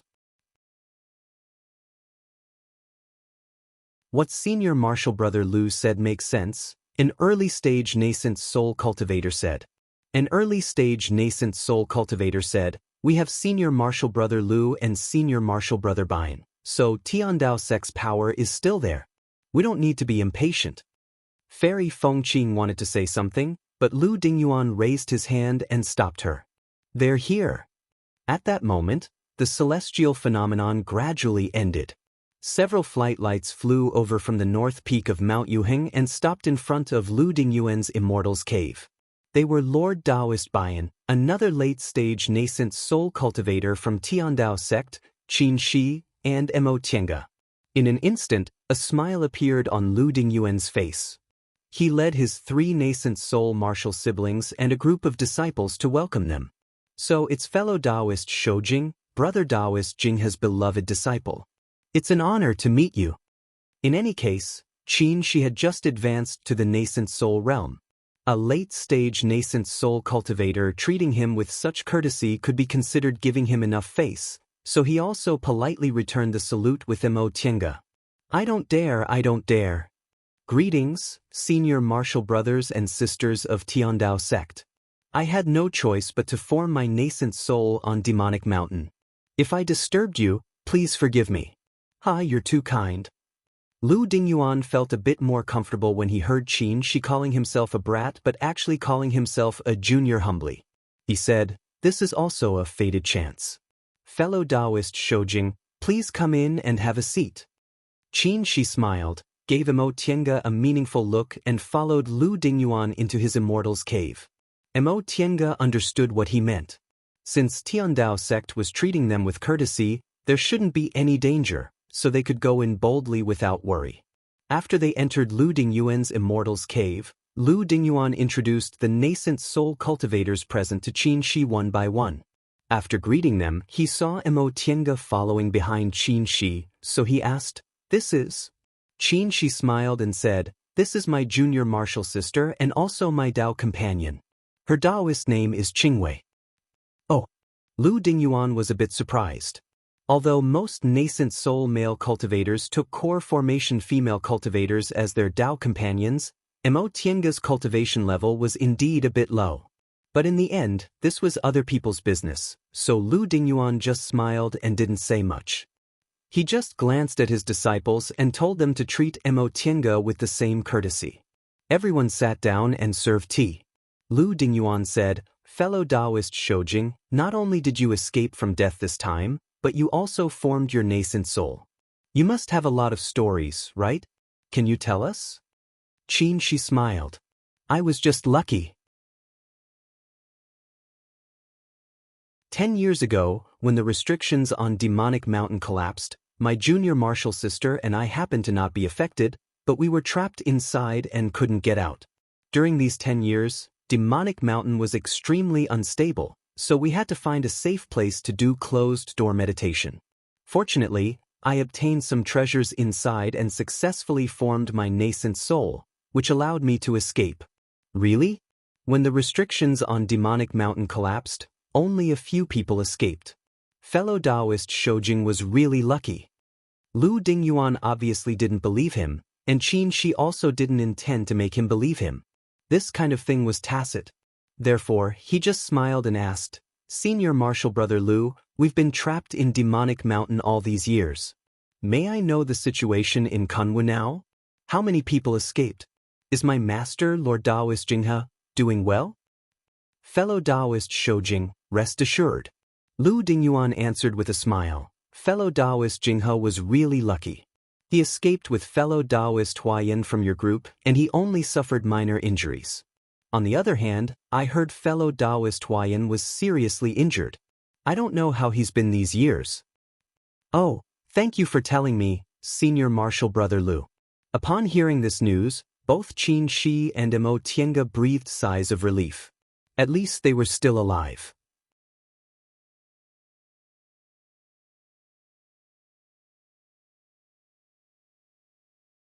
Chapter 315. They only stayed in Tiandao sect for one day. On the second day, Mo Tiange and Qin Shi went back to Xianxia school. What they found interesting was that Xianxia school sent 2 disciples to Tiandao sect's Immortal's assembly to fan the flames, trying to persuade some cultivators with good aptitudes to go to Xianxia school. Coincidentally, when they talked about which of Tiandao sect or Xianxia school would have a nascent soul cultivator, they broke the restriction on demonic mountain and triggered the nascent soul celestial phenomenon, making the 2 disciples think that Tiandao sect just happened to have a nascent soul cultivator and fell short of success. Soon, the truth spread like wildfire. After learning that it was Xianxia school cultivators who triggered the nascent soul celestial phenomenon, a group of cultivators withdrew from Tiandao sect's Immortal's assembly and wanted to go to Xianxia school to try their luck. The 2 disciples were overjoyed and soon contacted them. Since they were Xianxia school disciples and had a heavy responsibility, they didn't refuse and took the 2 foundation building disciples with them. If they flew back to Xianxia school on their own, it would probably take them several months. The appearance of the nascent soul celestial phenomenon saved them a lot of time and effort, and they directly completed their task. The 2 disciples were extremely grateful to Qin Shi, and they were also very curious about Mo Tiange. Qin Shi had a cold personality and was now a nascent soul cultivator, so the 2 disciples didn't dare to ask too many questions. Seeing that Mo Tiange was quite kind, they surrounded her and asked all sorts of questions, calling her martial uncle very affectionately. After being trapped on Demonic Mountain for 10 years, Mo Tiange also wanted to inquire about the outside world, so she chatted with the 2 foundation building disciples along the way. Martial Uncle Qingwei, I heard you formed your gold core before you were 100 years old. You're really amazing. We've heard about you before, but we never had the chance to meet you. Now that we can meet you, we're really lucky. The foundation building disciple named Li Yang's mouth seemed to be smeared with honey, and he could flatter her easily. Of course, Mo Tiange didn't take his words seriously. She just thought it was quite interesting, so she said with a smile, Are you 2 specialized in carrying out a glib talk mission? He's very eloquent. Another disciple named Wu De felt a bit ashamed when he heard that. He said, Martial Uncle Qingwei, please don't mind him. We often go to other cultivation groups to spread some news. This brat is used to it, so compliments come out of his mouth easily. He didn't mean to offend you. As he said that, he glared at Li Yang. Martial Uncle is one of us, so don't talk like that. Li Yang rubbed his head and revealed an embarrassed smile. Martial Uncle Qingwei, although disciples' words are compliments, they're all true. You and Martial Uncle Shou Jing, oh no, Martial Ancestor Shou Jing, are legends in the sect. We've been looking forward to meeting you for a long time, but unfortunately, you 2 are elusive. It's difficult to meet you even if we wanted to. That was the truth. There was no need to mention Qin Shi, he rarely appeared in front of people. Even among the disciples who had been in the school for several decades, very few people had seen him. Mo Tiange also rarely went out. Aside from the time she took care of secular affairs for Lord Daoist Jinghe more than 60 years ago, she often went back and forth between peaks to handle affairs. In the past few decades, she was either traveling outside or cultivating in closed-door meditation. Mo Tiange smiled and changed the topic. You 2 work for the Steward's Hall, so you must be well informed. May I know how our sect has been in the past 10 years? Our sect's situation? Wu De thought for a moment then answered, Martial Uncle, do you want to ask about our current strength and reputation? It's very good. Speaking of which, it's fortunate that we're far away from Demonic Mountain in western Kunwo. Every time Demonic Mountain opens, although several core formation martial uncles and nascent soul grandmasters go there, disciples below the foundation building realm rarely participate, so our losses aren't great. 10 years ago, when Demonic Mountain's Great Restriction collapsed, we only lost 2 core formation martial uncles and several foundation building cultivators, which is much better than other cultivation groups. Tiange had already learned from Tiandao sect that her master and martial uncle Huayan were fine, but she still asked again, "Are the 2 nascent soul grandmasters okay?" Liang answered first, "Don't worry, martial uncle." The 2 nascent soul grandmasters escaped in time, but they were both slightly injured. Tiange and Xianxia were mentally prepared for this, so they didn't take it seriously and just asked, "Are they okay now?" Unexpectedly, Liang asked, "Martial uncle, did the people of Tiandao sect tell you that Grandmaster Jinghe was slightly injured and Grandmaster Huayan was seriously injured?" Tiange raised her eyebrows and looked at Xianxia. From what he said, could it be that the information was inaccurate? Wu sighed and said, "Martial uncle Qingwei, Grandmaster Shoujing, those words were actually released for others to hear, but the truth isn't like that. Grandmaster Huayan's injuries weren't that serious. Not only was his life not in danger, but he also didn't lose his cultivation level. I reckon he's recovered after 10 years of healing." Tiange raised her eyebrows and asked, "What about Grandmaster Jinghe? Is he okay?" Sure enough, Wu continued to say, "Grandmaster Jinghe's situation isn't good. In fact, Grandmaster Jinghe tried his best to escape from Demonic Mountain with Grandmaster Huayan. Before we left, we heard that Grandmaster Jinghe was still in closed-door meditation to heal his injuries. I don't know how he's doing." Tiange and Xianxia exchanged a look and frowned, lost in thought. It turned out that the one who was seriously injured was their master, and the information circulating outside was false. This wasn't difficult to understand. Although Xianxing School had 6 nascent soul cultivators, there was only 1 in the late stage and 1 in the middle stage. Lord Daoist Jinghe's cultivation level was in the peak of the middle stage of the nascent soul realm, and his fighting strength wasn't inferior to that of a cultivator in the late stage. Needless to say, the existence of such a Lord Daoist meant to Xianxing School. With the loss of Tiandao sect's strength and Xianxing School possibly becoming the #1 sect in the celestial pole, this news was naturally concealed. Thinking up to this point, the 2 of them couldn't help but worry. Master was in the peak of the middle stage of the nascent soul realm now, but he was seriously injured. Would he be unable to advance to the late stage of the nascent soul realm because of this? Wu and Liang were observing their expressions. Upon seeing the worried expressions on their faces, they immediately said, "Martial uncle and grandmaster don't need to worry too much. Although we can be considered core disciples of our school, we're only 2 small foundation building cultivators. If Grandmaster Jinghe's life is really in danger, it'll be top secret information, and he won't let us know about it." That's right. Clear Spring Peak has been prosperous these years. I heard Grandmaster Jinghe occasionally receives disciples, so it's obviously nothing serious. After thinking for a while, Xianxia nodded and finally said, "What you said is reasonable." Wu and Liang were overjoyed to be praised by a nascent soul grandmaster, so they complimented Xianxia again. Tiange was worried but also felt it was funny. Putting aside the matter about Lord Daoist Jinghe for the time being, Tiange asked, "Since you know so much about the school, do you know a foundation-building disciple named Yizhenji?" "Yizhenji?" Liang asked, "Martial uncle, are you talking about Grandmaster Shoujing's inner disciple, your nephew?" Tiange didn't expect Liang would remember him as soon as she said his name. She was pleasantly surprised. "Do you really know him?"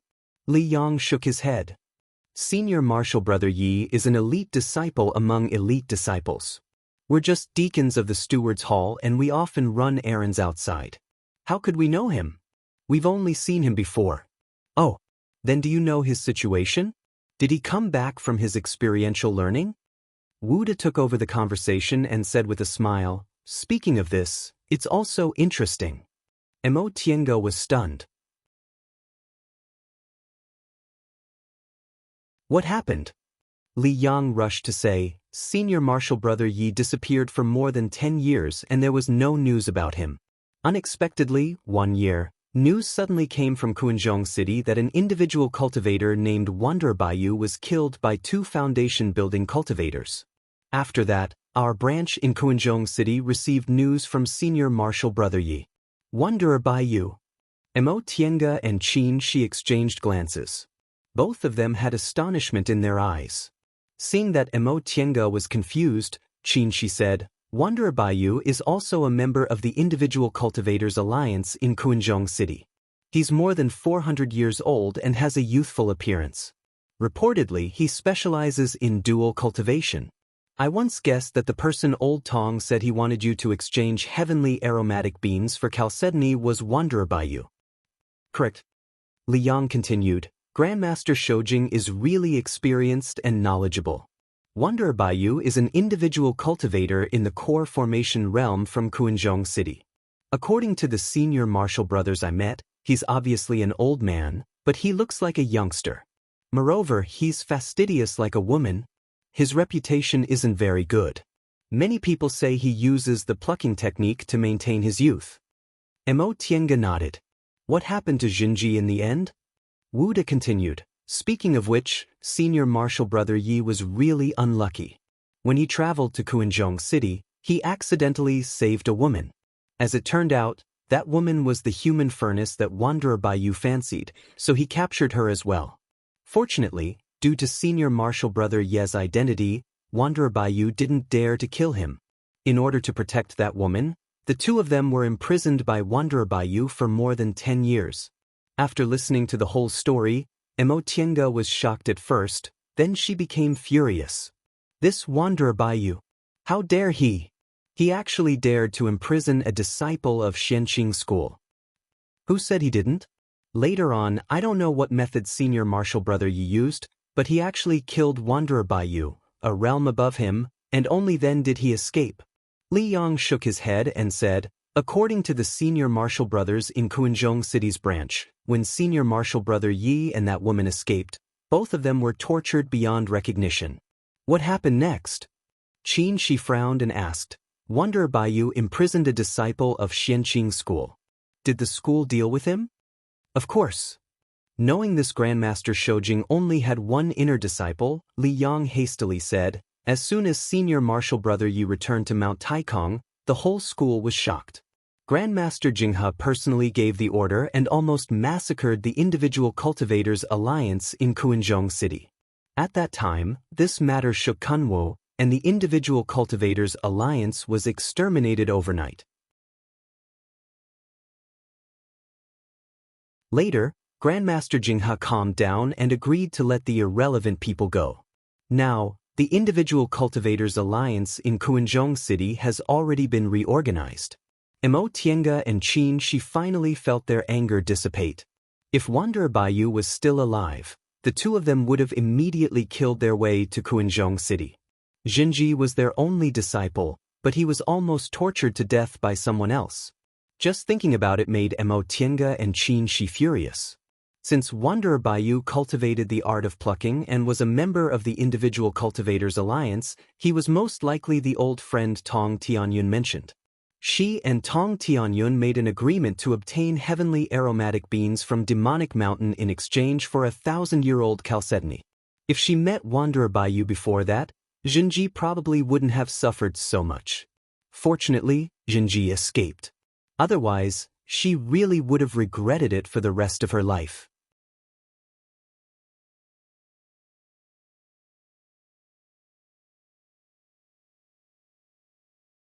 Chapter 316. Worried about the 2 foundation-building disciples, Qin Shi and Mo Tiange spent 7 days to reach Xianxia school. As soon as they approached Mount Taikong, Mo Tiange saw several nascent Soul Lord Daoists and dozens of core formation masters in the air from a distance. She looked at Qin Shi suspiciously. What's going on?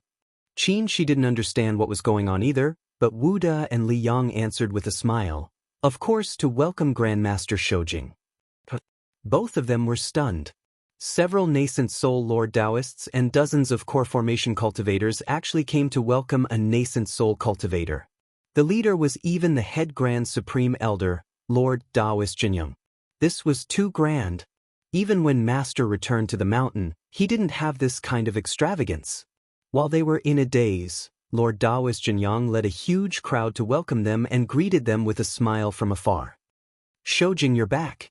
She regained his composure and respectfully saluted Lord Daoist Jinyang. "Martial Uncle Jinyang." Then he saluted the several nascent soul Lord Daoists. "Martial uncles." Lord Daoist Jinyang chuckled. No need.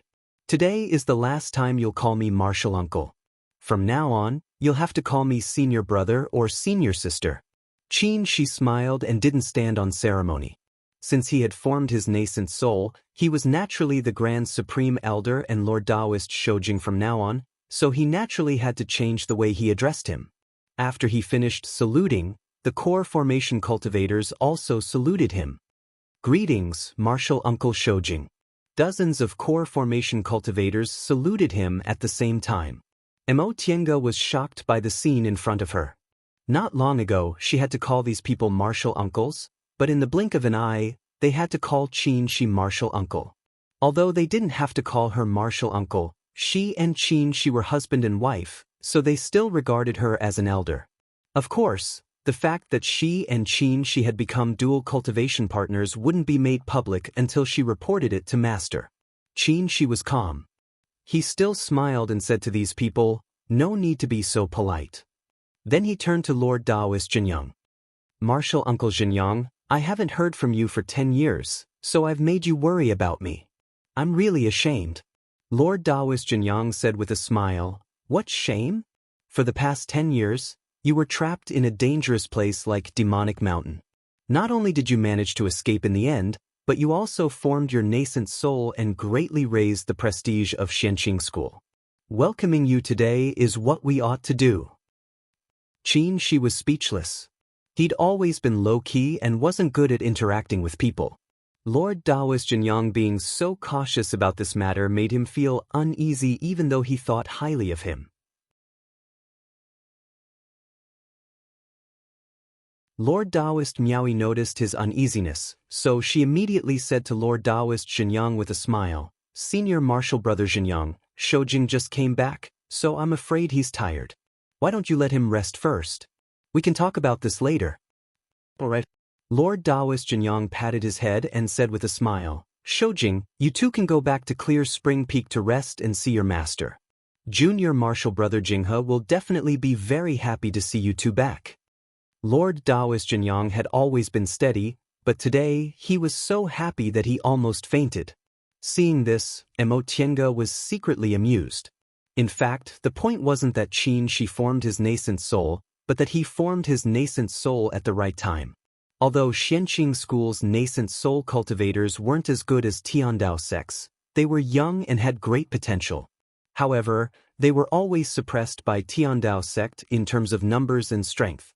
Coincidentally, the last time Demonic Mountain opened, Tiandao sect lost a nascent soul cultivator and its reputation declined. Shi forming his nascent soul at this time not only greatly raised the prestige of Xianxia School, but also made the number of nascent soul cultivators in Xianxia School finally catch up with Tiandao sect. In that case, everyone would calculate that in another 100 or 200 years, Tiandao sect would lose 1 or 2 nascent soul cultivators, and Xianxia School would fully deserve to be the number 1 sect in the Celestial Pole. The number 1 sect in the Celestial Pole wasn't just a title. The benefits it brought were obvious. First of all, it was attractive to cultivators. Many cultivators would come because of the reputation of the number 1 sect in the Celestial Pole, and they could choose the best disciples. With the best disciples, their development potential would be greater than that of other cultivation groups, and the sect would continue to prosper. As the head Grand Supreme Elder of Xianxia School, Lord Daoist Jinyang had lived for more than 1,000 years and struggled for the sect's affairs for several hundred years. Now that he was in charge and Xianxia School had a chance to become the number 1 sect in the Celestial Pole, how could he not be happy? Then he gave them a few words of encouragement. Even Wu De and Li Yang, who followed them back, also benefited from the head Grand Supreme Elder's praise. They were so excited that they almost fainted. The two of them felt helpless. After a long time, they finally escaped and returned to Clear Spring Peak. As soon as they arrived at Clear Spring Peak, several senior martial brothers and sisters welcomed them with their disciples. They spent some time chatting about some things before they were finally allowed to go to Shangqing Palace. Greetings to Grandmaster Shoujing, Martial Uncle Qingwei. Once they entered Shangqing Palace, a maid immediately came to greet them. Mo Tiange swept her gaze around. Lord Daoist Jinghe wasn't in the hall. Where's your grandmaster? Xianxia asked. Mame bowed and answered on behalf of the maids, Grandmaster's in the closed-door meditation room. Lord Daoist Jinghe's cultivation level was extremely high, so he wasn't afraid of being disturbed when he cultivated, so he always sat in the hall and cultivated. But now, he was in closed-door meditation room because he was seriously injured. Xianxia nodded. I see. You can go now. The maids respectfully saluted him again, then went to do their own things. Xianxia looked back at Mo Tiange. It seems Master's injuries are really serious. He's actually in the closed-door meditation room. Mo Tiange nodded silently. Ever since she entered the sect, she had never seen Lord Daoist Jinghe enter the closed-door meditation room. Even if he said he wanted to cultivate, he only laid a restriction in the hall. She had only heard of that closed-door meditation room, but she had never been there. Let's go and take a look first. I hope Master's fine. Xianxia sighed softly and led Mo Tiange out of the hall. After several turns, they finally stopped in front of an inconspicuous stone room. Upon seeing this stone room, Mo Tiange felt this was a real cultivation place for middle-stage nascent soul cultivators. There weren't any unnecessary decorations and there were only many restrictions. Unfortunately, Lord Daoist Jinghe had very few opportunities to use it. Stopping in front of the stone room, Xianxia sighed again and said, The last time Master entered the closed-door meditation room was when I just entered the sect. At that time, Master hadn't reached the peak of the middle stage of the nascent soul realm, so he often entered closed-door meditation room. Later, when he reached the peak of the middle stage of the nascent soul realm, he didn't have any faded chances, so he cultivated less and tried to break through his mental state. I didn't expect this would happen the next time he used the closed-door meditation room.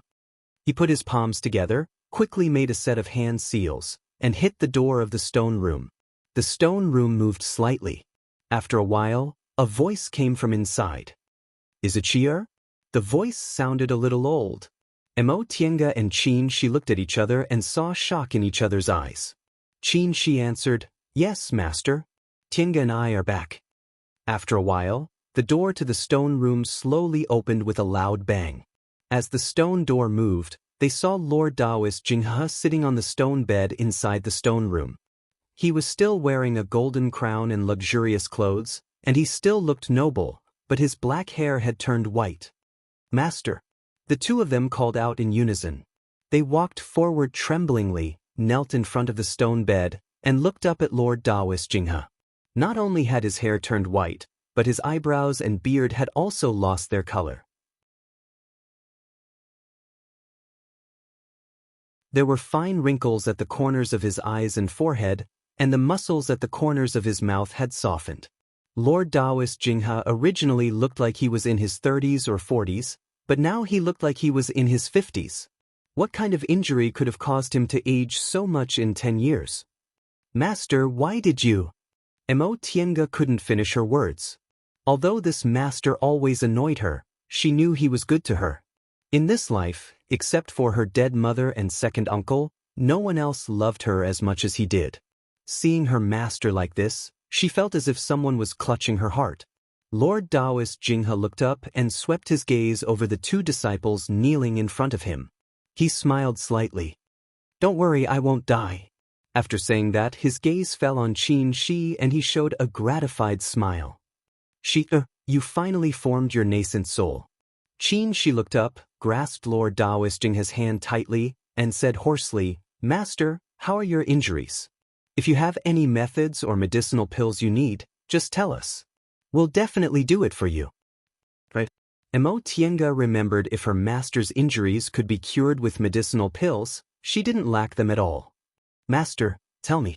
No matter what kind of medicinal pills I need, it's fine as long as there's hope. Alas! Lord Daoist Jinghe sighed softly and stroked her head as if she was still a child. You don't have to be like this. If you need medicinal pills, are you afraid your martial uncle Xianxia won't get them for me? Although Master is seriously injured, he's fine for the time being. We'll talk about this later. By the way, what do you want to tell Master? Upon hearing this, Xianxia's eyes reddened.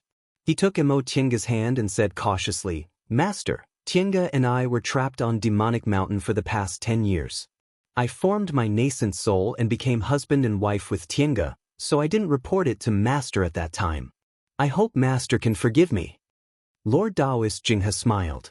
It was a gentle and kind smile that had never been seen before. He looked at his two most beloved disciples and said softly, I'm more than happy that you two became husband and wife. You don't have to apologize. He looked at Xianxia and asked, since you formed your nascent soul and performed dual cultivation with Tienga, the knot in your heart must have been resolved and the demon barrier must have disappeared, right?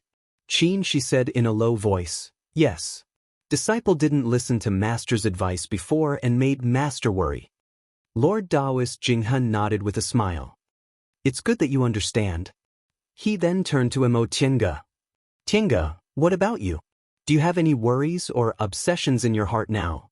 No, Tienga answered softly. Tienga answered softly, rest assured, Master. Senior martial brother and I have been honest with each other. Those misunderstandings and obsessions no longer exist. That's good. Lord Daoist Jinghe paused for a while and said, You disappeared for 10 years, but Master always believed you'd come back. Today, you finally didn't let me down. Both Tienga and Xianxia felt their hearts tremble. Lord Daoist Jinghe sighed again. Forget it. It's good that you're back. Since you've become husband and wife, you should cultivate well. Master will continue his closed-door meditation. If you have nothing to do, you don't have to disturb me. Master still wants to recover from his injuries and advance to the late stage of the nascent soul realm.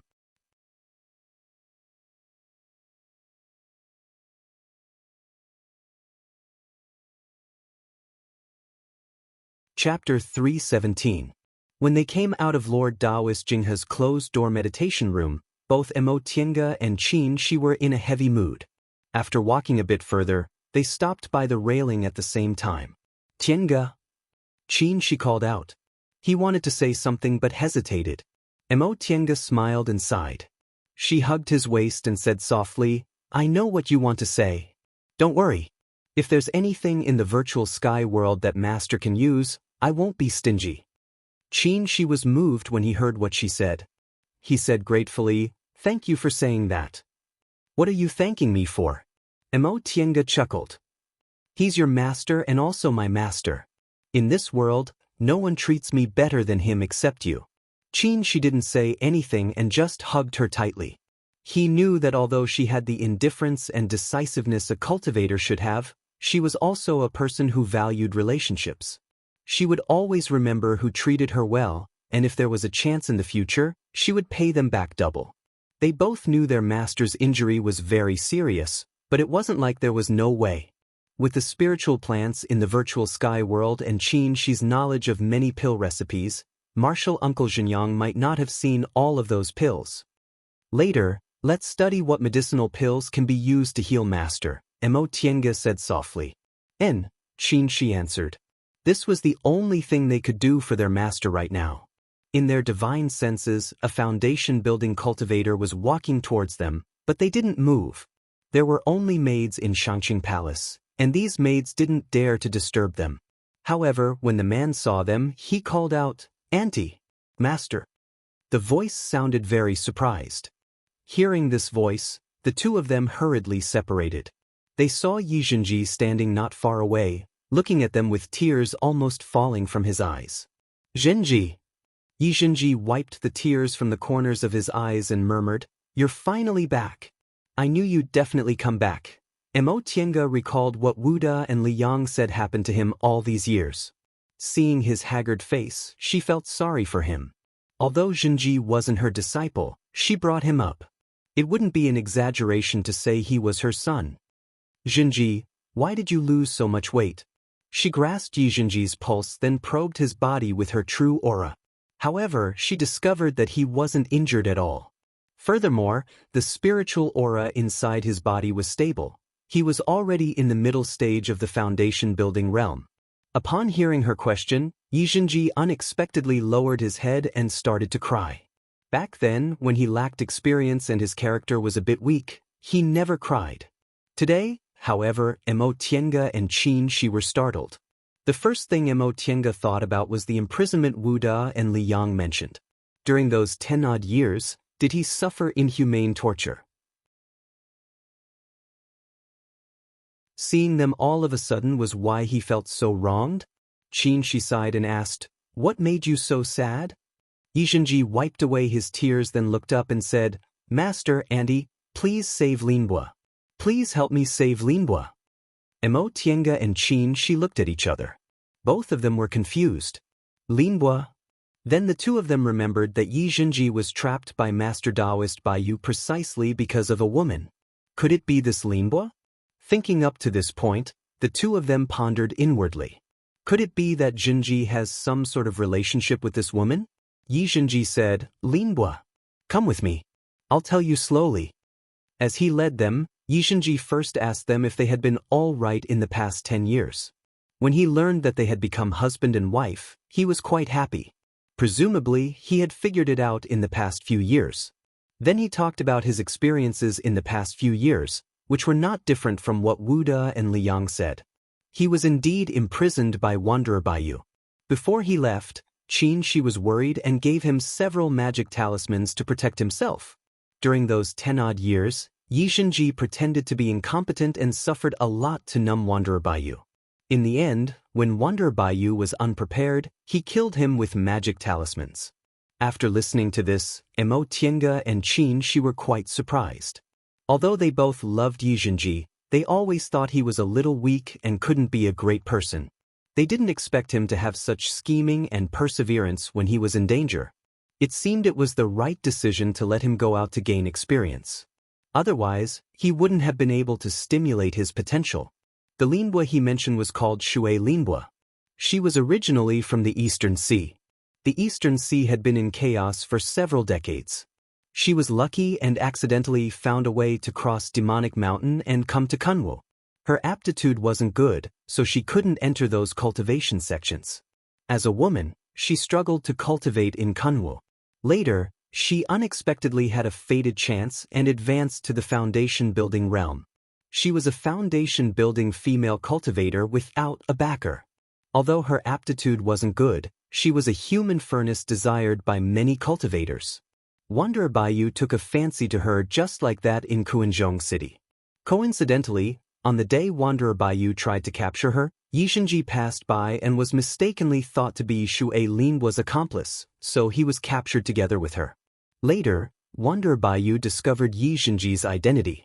Although he knew he had captured the wrong person, he didn't dare to let Yi Zhenji go. He was worried that Yi Zhenji would hold a grudge against him, but he also didn't dare to kill him. He was worried that Yi Zhenji might have left something like a natal lamp behind. If Yi Zhenji was tracked down, Wanderer Baiyu wouldn't have a good ending. Therefore, he imprisoned Yi Zhenji in a place and trapped him with layers of restrictions to prevent others from tracking him. Shui Linbua used some kind of technique to make Wanderer Baiyu mistakenly think she had lost her primordial yin, so she was also imprisoned. She was a loyal person. Seeing that she had implicated Yi Zhenji, she protected him all these years, saving him a lot of suffering. Because of this, she suffered more than Yi Zhenji. When she escaped, her injuries were already too serious to heal. Unfortunately, after Yi Zhenji brought her back, Mo Tiange and Xianxia weren't there. Lord Daoist Jinghe was seriously injured and in closed-door meditation, so he didn't have time to take care of himself. Although Shui Linbua's life was saved for the time being, no one could cure her injuries. After hearing this, Mo Tiange and Xianxia looked at each other. Both of them had a plan in their minds. Since the two of them went through trials and tribulations together, they must have developed feelings for each other, which was why Xianxia was so excited. Xianxia sighed inwardly. It turned out Xianxia had also grown up and had a sweetheart. Xianxia, Xianxia asked, "Don't you have the healing medicinal pills Auntie gave you?" "She didn't get better after taking them." Xianxia shook his head dejectedly. "After we were caught, my Qingquan bag was searched. Fortunately, I was careful and secretly hid some things. Later, I killed Wanderer Baiyu, but I didn't get them back. I didn't even get the magic tools Master and Auntie gave me." "It's fine." She comforted him. "Master can refine more magic tools for you." Xianxia smiled and whispered, "Thank you, Master." After a pause, he continued, "Later, I finally got in touch with the senior martial brothers of the branch in Kuanzhong City, and they sent me and Linbo back. When Grandmaster heard about it, he specially summoned Martial Uncle Mingzhen. Martial Uncle Mingzhen went to Kuanzhong City and destroyed the individual cultivators' alliance. Mingzhen was Lord Daoist Jinghe's third disciple and one of his first 3 disciples. He had been in the core formation realm for more than 200 years and was now in the late stage of the core formation realm. He was skilled and powerful. Although the individual cultivators' alliance also had several core formation cultivators, the strongest ones, Daoist Kumu and Tong Tianyan, died on Demonic Mountain, and Wanderer Baiyu was killed by Xianxia. The remaining ones were definitely not Mingzhen's match. However, although Lord Daoist Jinghe liked to kill, he rarely implicated others. Presumably, Xianxia was tortured too miserably, which made him so angry. Grandmaster also gave Linbo medicinal pills, but Linbo's injuries were too serious, so he could only save her life. I know Grandmaster is also seriously injured now, so I don't dare to disturb him again. But Martial Uncle Mingzhen and Grandmaster Xianin can't do anything about Linbo's injuries, so I don't know what to do." As they talked, they walked to the door of Mingxin residence. When Xianxia saw Xianxia opening the restriction, she asked, "Do you live here now?" Xianxia answered, "Grandmaster took pity on Linbo and liked her unyielding character, so he let her stay. He said Mingxin residence has calm spiritual aura and is suitable for healing, so he let her live here. In order to take care of Linbo, I usually live here." His expression was sad but calm, and his smiling baby face also looked a bit more stable, which made Xianxia feel very gratified. "You've grown up, Xianxia." Xianxia smiled. "Auntie, I'm almost 80 years old. I should have grown up long ago." Xianxia also smiled. Xianxia was much taller than her, and now he looked more mature than her. He was indeed no longer the child who always relied on her. Nothing in Mingxin residence had changed. When Xianxia moved away, she only took daily necessities with her. Now, even the furnishings hadn't changed. Xianxia led them all the way to the lounge, opened the restriction, and called softly, "Linbo?" Xianxia and she followed him inside. In the small lounge, the originally cold jade bed was now covered with a layer of soft fur. A haggard young woman sat cross-legged on the bed with her eyes closed, seemingly healing her injuries. As soon as Xianxia saw her expression, she knew her dantian and meridians were injured. Then, she saw that the spiritual aura all over her body was faintly discernible and often scattered.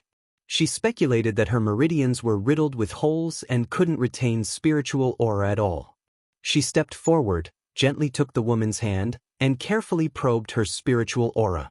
Sure enough, her speculation was confirmed.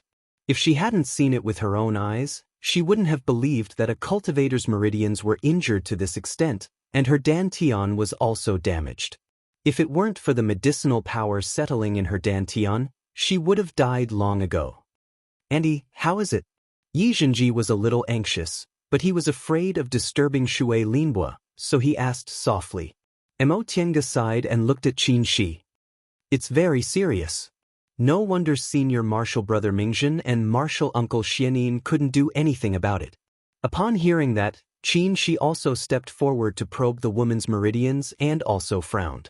Looking at their expressions, Xianxia couldn't care about anything else and begged, "Auntie Master, please think of a way, think of a way." "Don't worry," Xianxia said, "As long as there's a way, I'll definitely help you, but you have to cheer up." Upon hearing her comfort, Yizhenji showed a determined expression.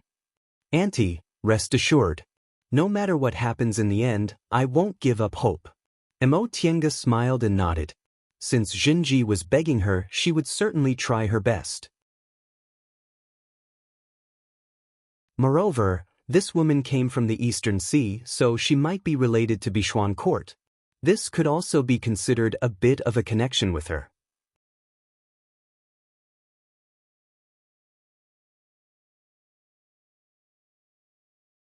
Chapter 318. At this time, Shui Linbo finally opened her eyes. The first person she saw was Yizhenji, and she asked softly, "Why are you here again? Aren't you going to cultivate?" There was a hint of reproach in her tone, which reminded Xianxia that she used to urge Yizhenji to cultivate like this, and she couldn't help but smile. Yizhenji stepped forward, sat down beside her, and said softly, "Linbo, my aunt and master finally came back safely. Come and see them." Shui Linbo seemed to notice that there was someone else in the room. Even though Xianxia and Xianxia had restrained their auras, they were, after all, a core formation cultivator and a nascent soul cultivator. She didn't feel anything at all, so her divine sense must have been seriously injured to be so slow. She raised her head curiously, glanced at Xianxia, and then fixed her eyes on Xianxia's face. This made Xianxia feel interested. Any woman, whether mortal or cultivator, would look at Xianxia's face when they saw the two of them. She didn't expect this woman to just glance at him and then stare at her face. Xianxia guessed that if this woman didn't have an extremely good state of mind and didn't care about beauty or ugliness, then she must be very scheming. But the next moment, Shui Linbo's reaction overturned her guess. Shui Linbo's skinny, bloodless face was slightly flushed, and her expression gradually became excited. She didn't even care about etiquette and shouted at Xianxia, "Fairy, are you a fairy?" Not only were Xianxia and Xianxia stunned, but even Yizhenji was stunned. He asked her strangely, "What fairy? Linbo, what did you say?" Shui Linbo stared at Xianxia expectantly and said, 58 years ago, on the coast of the East Sea, and of the Shui family. Fairy, do you still remember?" Xianxia was stunned, and the image of a little girl with a sallow face and hopeful eyes gradually emerged in her mind. 58 years ago, on the coast of the East Sea, she gave a little girl an ordinary cultivation technique and let her embark on the path to immortality. "It's you, you're really a fairy." Shui Linbo cried tears of joy and then struggled to get up and kneel. "Fairy, thank you for giving me the book. If it weren't for you, there would be no Shui Linbo today. Get up first." Xianxia gently raised her hand, and an invisible spiritual aura pushed Shui Linbo back to the bed. He looked at Shui Linbo in disbelief and then at Xianxia. "Linbo, is my aunt the fairy who gave you the cultivation technique?" Shui Linbo nodded and said happily, "So this fairy is your aunt? No wonder I always felt that Xianqing School's clothes were very similar to fairies." At that time, she was only 8 years old, so she could only vaguely remember many things. She could only roughly remember Xianxia's appearance. If it wasn't for the fact that Xianxia's appearance hadn't changed all these years and her clothes were still the same as before, she probably wouldn't have recognized her. Xianxia originally thought that since this female cultivator came from the Eastern Sea, they might have some kind of relationship, but she never expected that their relationship would be so deep. Back then, it was just something he did casually, but who would have thought that it would create a foundation-building female cultivator today? Moreover, she even had a close relationship with Yizhenji. It could be seen that there were indeed coincidences in this world. Shui Linbo didn't mention such a trivial matter back then, so Xianxia also didn't know. Seeing their expressions, he asked Xianxia, "What's wrong? Is she your old friend?" Xianxia nodded and smiled. "I also didn't expect it to be so coincidental. Back then, I was ordered by my master to travel and arrived at the coast of Wang Lin. This child has spiritual roots. Back then, her parents begged me, so I gave her a cultivation technique. I really didn't expect her to cultivate to this level." "I see." Qin Shi nodded. Seeing that Shui Linbo didn't know how to address Qin Shi, Yizhenji introduced, Linbo, this is my master, Master Daoist Shoujing. Oh no, my master has advanced to the nascent soul realm. He's now Lord Daoist Shoujing. Shui Linbo was startled and immediately became nervous. She had long known that Yizhenji's identity was extraordinary. Her aunt and master were both core formation cultivators, and they were elders of a big cultivation group like Xianxia School. But she didn't expect Qin Shi to advance to the nascent soul realm so soon. She was originally just an ordinary individual cultivator and rarely saw core formation cultivators. It was only after she came back with Yizhenji that she saw nascent soul cultivators. Now that she heard the person standing in front of her was a nascent soul cultivator, she was so nervous that she didn't know how to salute. In the end, Qin Shi smiled and said, "You don't have to be nervous. Since you're Zhenji's." He paused. There were some things Zhenji didn't say, and it wasn't good for him to say them clearly, so he said vaguely, "Grandmaster has allowed you to stay, so you're a disciple of our Clear Spring Peak. Just call me as you should." Shui Linbo calmed down, saluted, and said respectfully, "Greetings to Grandmaster Shoujing." After the salute, Emo Tiange looked at Qin Shi. The two of them had been companions in the virtual sky world for 10 years, and they had long understood many things. Qin Shi understood what she meant, so he said with a smile, "You decide." Emo Tiange also smiled, took out a jade bottle from her robe, and gave it to Yizhenji. "Zhenji, we'll find a way to treat Linbo's injury. Before that, give her 1 pill every 3 days. After taking it, use your spiritual aura to help her heal for 4 hours." "Yes, Auntie."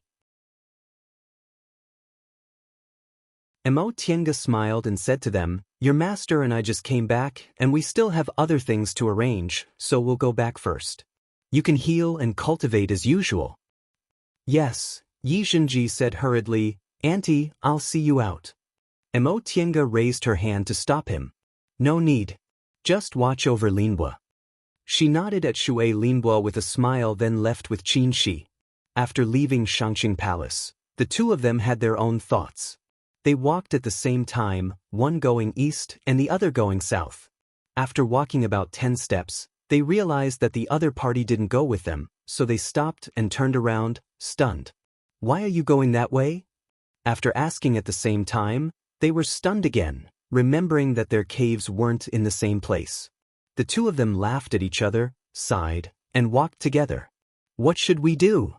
Qin Shi asked. "Should we go to your cave or mine first?" Emo Tiange said, "Let's go back to our respective caves.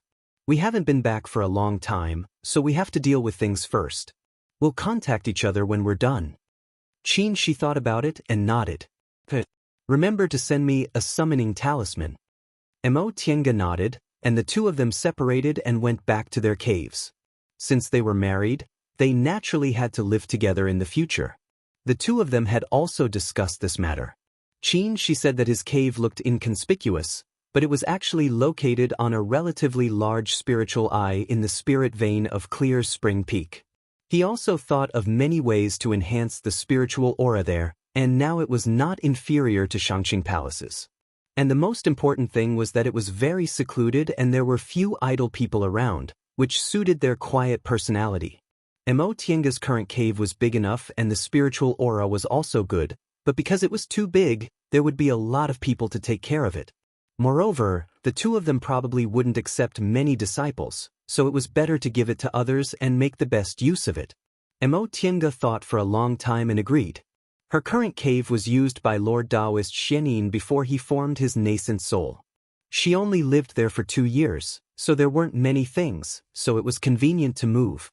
But no matter how convenient it was, she couldn't move immediately. She still had to go back and deal with some chores. Fortunately, Xianxia School Steward's Hall was very capable. She had been gone for 10 years, but the cave was still in good condition. The things that needed to be done weren't left behind at all, and the spirit stones used were all deducted from her offerings. She hadn't received offerings for 10 years, but now she received a huge sum of money all of a sudden. When she finished her business and told the Steward's Hall that she wanted to move to another cave, Qin Shi's summoning talisman arrived. Upon hearing that she wanted to move to Xianxia's cave, the steward of the steward's hall was so surprised that his jaw almost dropped. Now that he saw Tiange smiling after receiving the summoning talisman, his imagination began to run wild. Tiange was about to reply when she sensed a nascent soul cultivator approaching. Then, Xianxia landed on a flying cloud and walked in. She was surprised. Why did he come? She just received the summoning talisman. Xianxia smiled. I just remembered that I was going to the spiritual beast pavilion to pick up the spiritual beast I was fostering, so I came out. After answering, Tiange remembered that the steward of the steward's hall was still there, so she said to that person, "All right, I'll leave everything to you. Go do it." That person's gaze shifted back and forth between her and Xianxia. He bowed to Xianxia and was about to leave, but he suddenly remembered that he was no longer a core formation cultivator, so he hurriedly bowed to him and left to handle the matter. Tiange stared at the steward's back and sighed. I guess he must be thinking, this martial Uncle Qingwei seems to be well behaved, but I didn't expect her to hook up with Grandmaster Shoujing. She really doesn't show her true colors. She couldn't help but laugh when he said the last sentence in a very funny tone. Seeing him laughing, Tiange couldn't help but laugh as well. She asked, "Are you done with your business?" She sat down next to her and put his arm around her waist out of habit. He answered, "What can happen to my small cave? I just need to ask him a few questions." Tiange nodded. That's true. A small cave has its own benefits. She paused for a moment then asked, "What do you think about Master's matter?" This question made Xianxia's smile disappear. He said, "This matter can't be rushed. We still have to go see Master in 2 days. How about this? It's not convenient to tell him about the virtual sky world, but we can show Master a few kinds of medicinal pills first and tell him we found a lot of spiritual plants on Demonic Mountain. In this way, Master will believe we have the ability to help him, and then he'll tell us if there are medicinal pills that can treat his injury." Tiange agreed. What about Shui Linbua? This question stumped Xianxia. To be honest, I've never seen anyone with such a serious injury, and I don't know what to do. There are several medical cultivators in our sect who may know more about injuries. Why don't we ask them? Oh, right. His reminder reminded Tiange of senior martial brother Kuang Zhu and his family in Seoul's Retreat Peak. She'd better find time to ask them. These 2 things can't be rushed. Right now, there's one thing I have to discuss with you. She looked at her and said helplessly, "My soul formation is of special significance to the sect, so Martial Uncle Zhenyang sent a message saying that we'll hold a soul formation ceremony. In addition, although we've made a blood oath and become husband and wife, we should also hold a dual cultivation ceremony." Don't. Tiange immediately refused. Then, seeing his puzzled look, she lowered her head and explained, "You can decide the soul formation ceremony, but can we forget about the dual cultivation ceremony? I really don't like that." She thought for a moment then nodded. "I know what you mean. I also don't like that kind of atmosphere. How about this? I'll just tell Martial Uncle Zhenyang and make an announcement at the soul formation ceremony." Tiange accepted this idea, so she didn't say anything.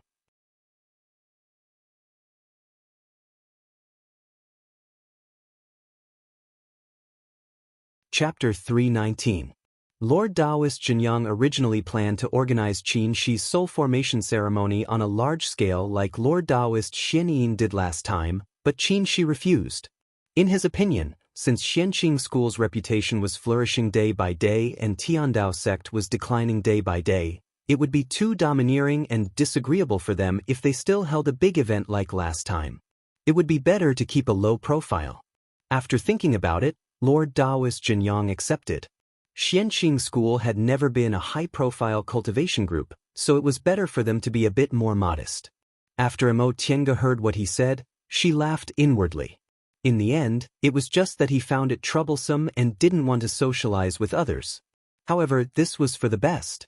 At that time, she would have to go out and meet people, and she was also afraid of trouble. Upon learning that Tiange had returned safely, her friends in the school all sent her greetings through summoning talismans.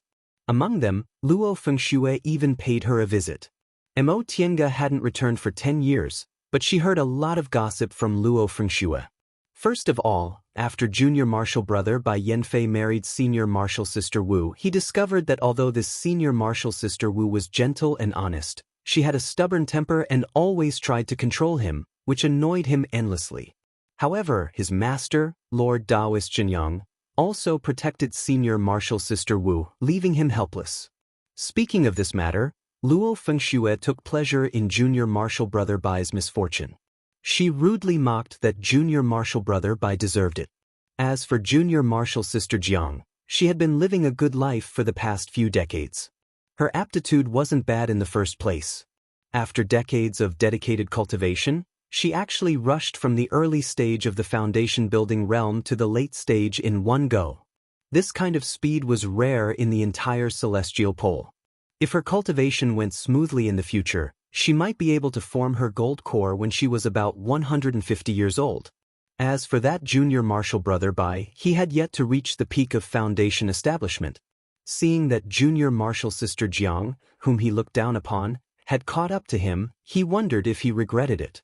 Regarding this matter, Luo Fengxue said, "In my opinion, it's fortunate that junior martial sister Jiang didn't marry him.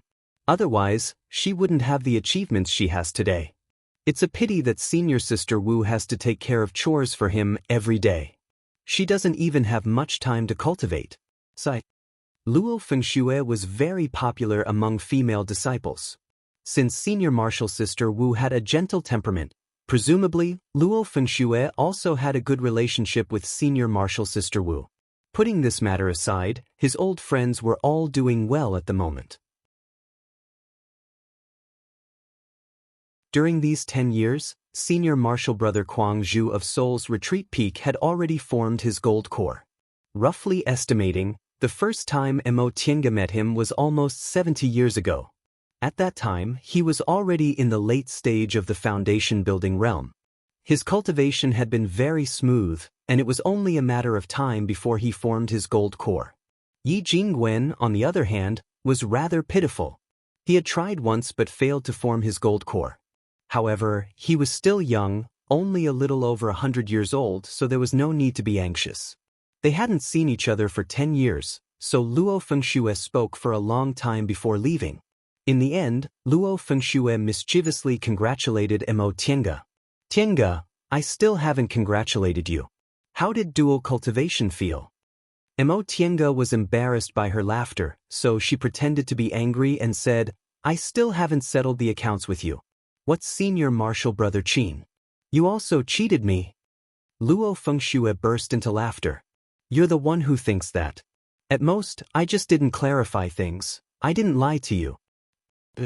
You clearly knew I was deceived, yet you still followed along and hid it from me." Mo Tiange grunted. All right. Luo Fengxue finished laughing and put her arm around Mo Tiange's shoulder. "When martial uncle Shoujing brought you back, I knew the relationship between the two of you wasn't ordinary. But now that things have come to this, I still find it inconceivable. You're really a lucky guy." Mo Tiange also laughed. "Similarly, he's also a lucky guy." Luo Fengxue was stunned, but she soon burst into laughter and patted Mo Tiange's shoulder. "All right, since you want to move your immortal's cave, I won't give you any more trouble. I'll head back first. Remember to chat with me later when you have time." Mo Tiange stood up and saw her out. After leaving her immortal's cave, Luo Fengxue flew into the air. When she looked down, she happened to see Mo Tiange welcoming Qin Shi inside. She couldn't help but sigh. It seemed second senior martial sister was going to be sad.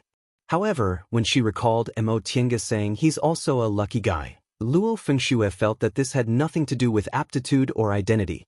Perhaps this was where second senior martial sister was inferior to Mo Tiange? Right after Luo Fengxue left, Qin Shi came and immediately asked her, "When are you moving?" Upon hearing his impatient tone, Mo Tiange smiled. "Why are you in such a hurry? It's not like I won't move." "Qin," she said bluntly, "I miss you." Although the two of them had long been intimate, Mo Tiange still blushed when she heard this. "All right, the steward's hall has taken care of the matter, so I can go now." Qin Shi was overjoyed. He took her hand and walked away. Let's go then. Hey, Tiange said helplessly, there's still something else. Qin Shi widened his eyes.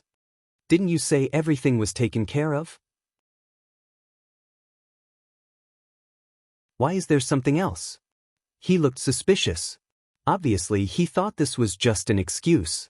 Tiange felt annoyed and amused at the same time. She said, why are you in such a hurry to go back?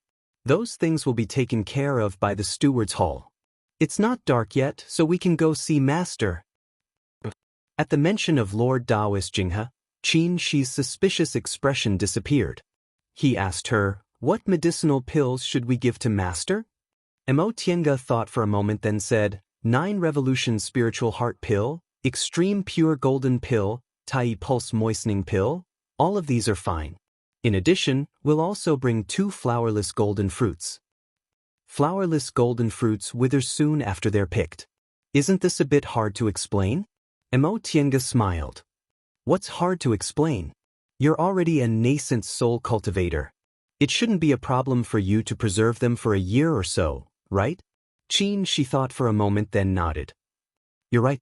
If we surround the flowerless golden fruits with a large amount of spiritual aura and seal them with special talismans, they won't be preserved for a long time, but they'll be fine for a year or so. After that, the 2 of them entered the virtual sky world to prepare. There were 2 flowerless golden trees inside the virtual sky world. One of them was bearing fruit, which was useful for cultivators above the nascent soul realm. Tiange was still in the core formation realm, and Qin Shi had just reached the nascent soul realm, so they hadn't picked it yet. These 2 flowerless golden trees were tens of thousands of years old. They were relatively long-lived spiritual trees that bore fruit once every 100 years, and only a few fruits would be born each time. They carefully picked them and put them in jade boxes. Qin Shi also used some methods to seal the spiritual aura. Soon after, the 2 of them left the virtual sky world and went to Shangqing Palace together.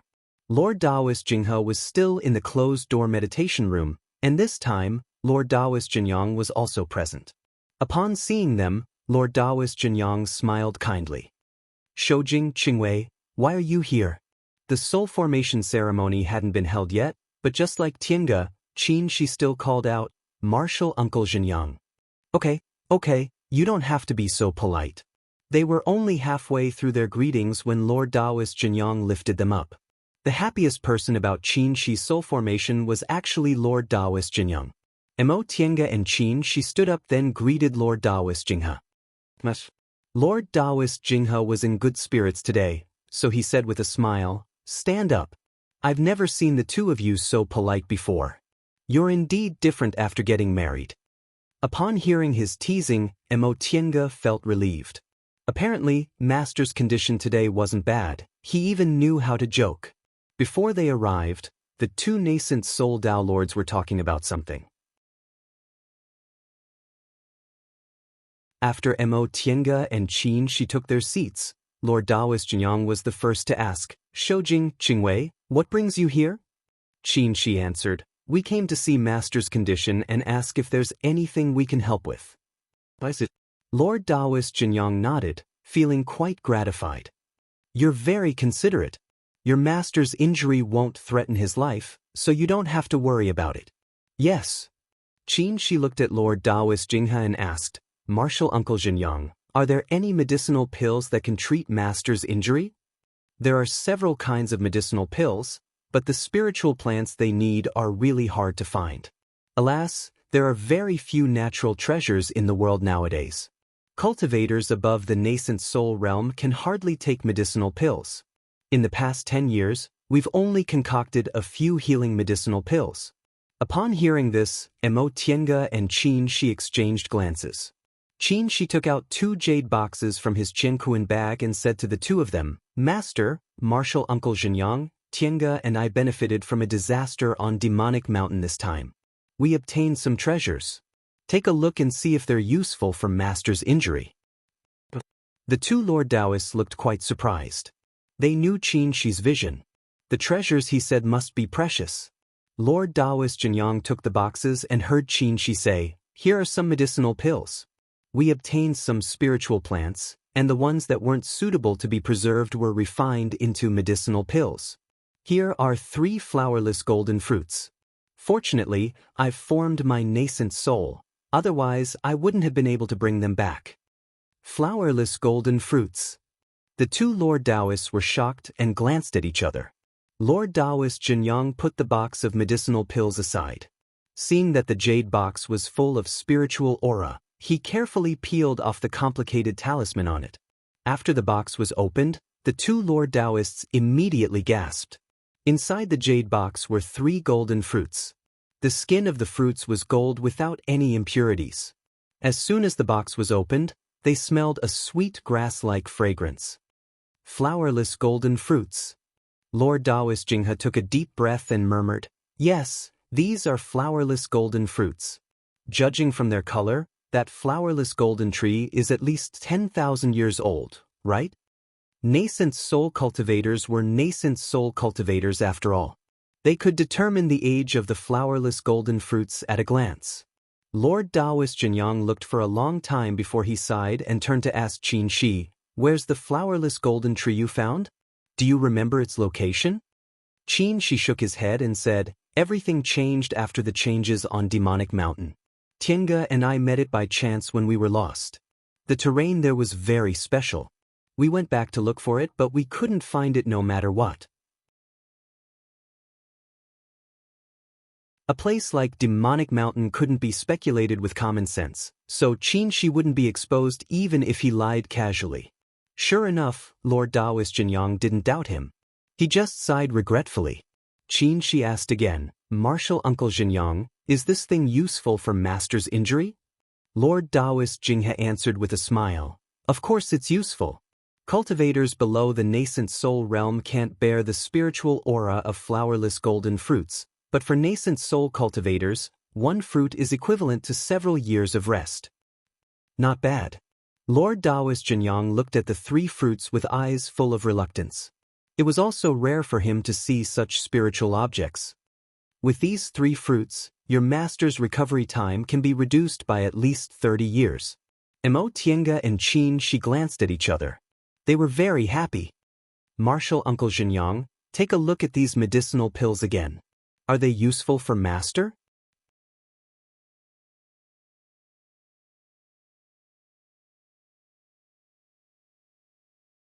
Chapter 320. After coming out of Shangqing Palace, Missouri Tiange and Qin Shi looked at each other and couldn't help laughing. Things went smoothly.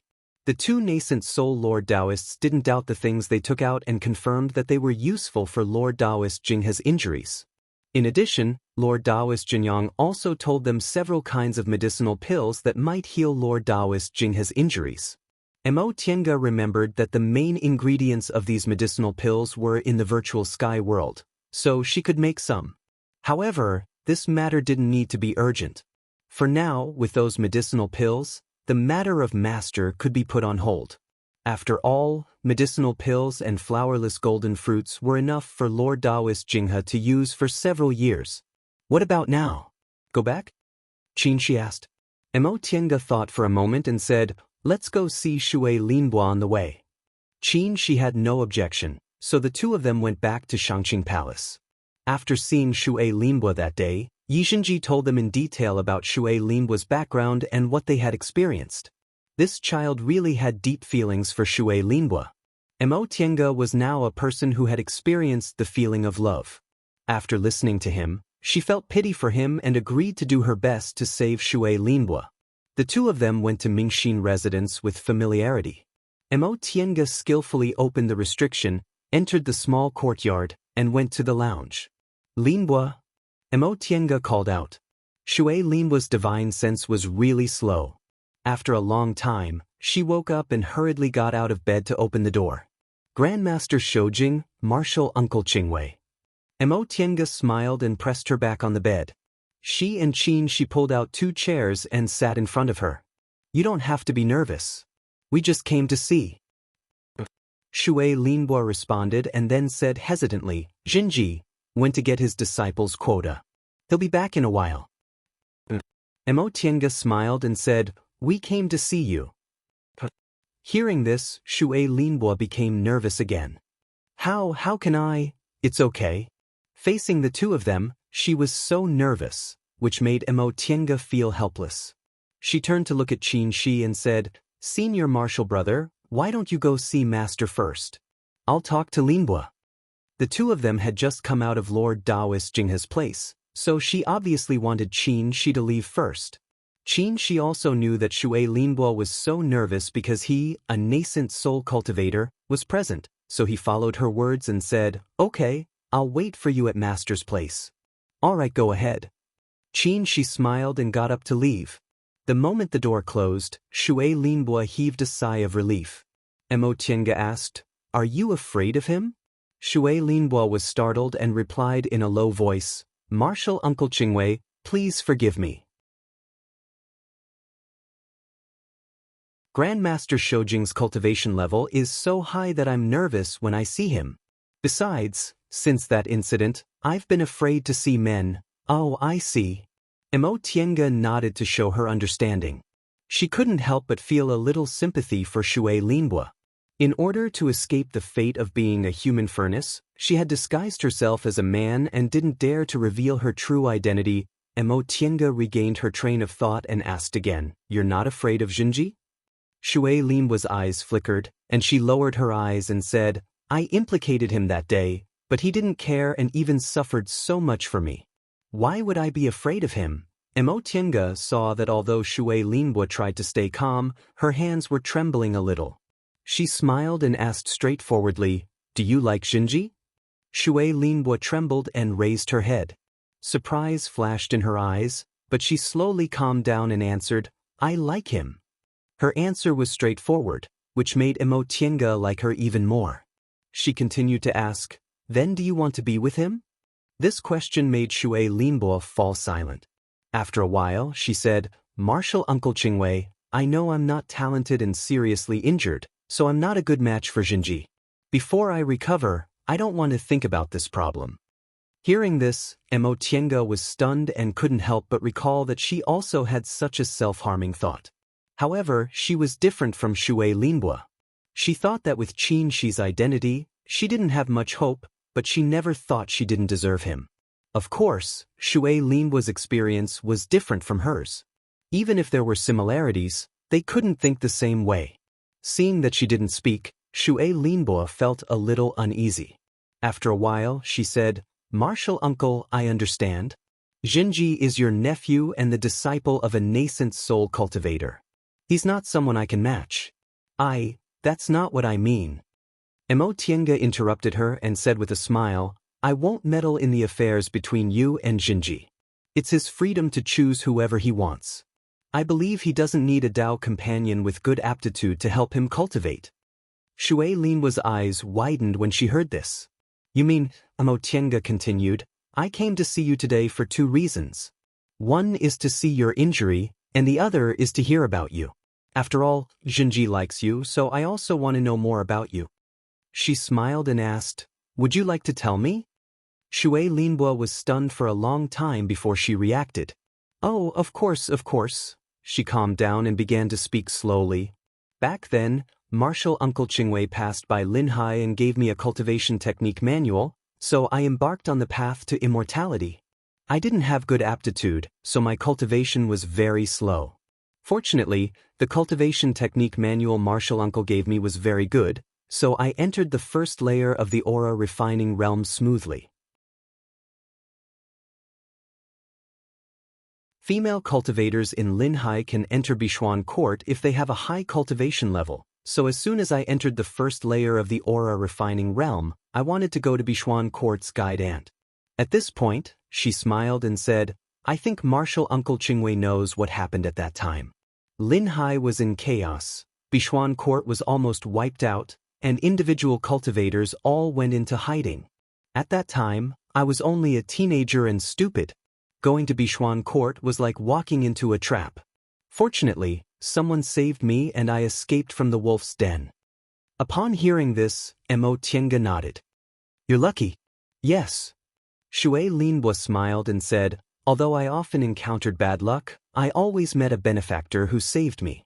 The person who saved me was also a senior martial sister from Bichuan court. After she saved me, she pitied me because I was muddle-headed, so she took me with her. Fortunately, these things didn't involve mortals.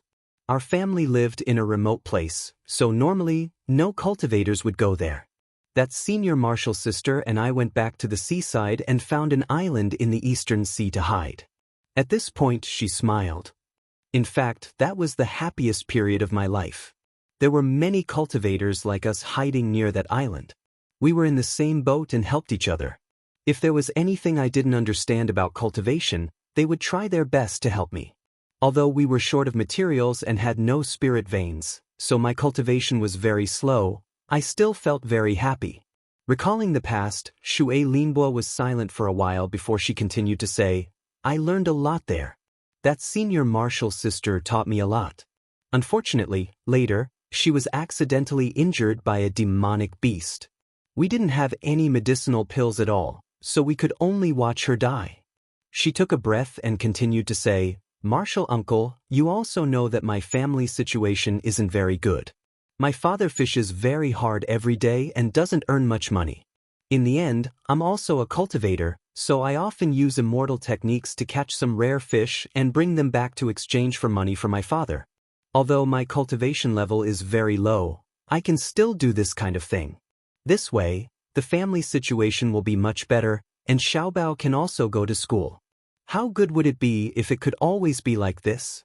Her voice became gloomy. She probably remembered something unpleasant again. Mo Tiange asked, Then how did you come to Kunwu? Isn't the transporting formation from Linhai to Kunwu in Bichuan court? Shui Linbo shook her head with a wry smile. I didn't come out through the transporting formation. She paused for a moment then continued, Demonic beasts occasionally appeared near the island we lived on. Once, when I went to catch fish, I accidentally encountered a demonic beast. When I ran for my life, I fell into a whirlpool. When I woke up, I found myself in Yen country.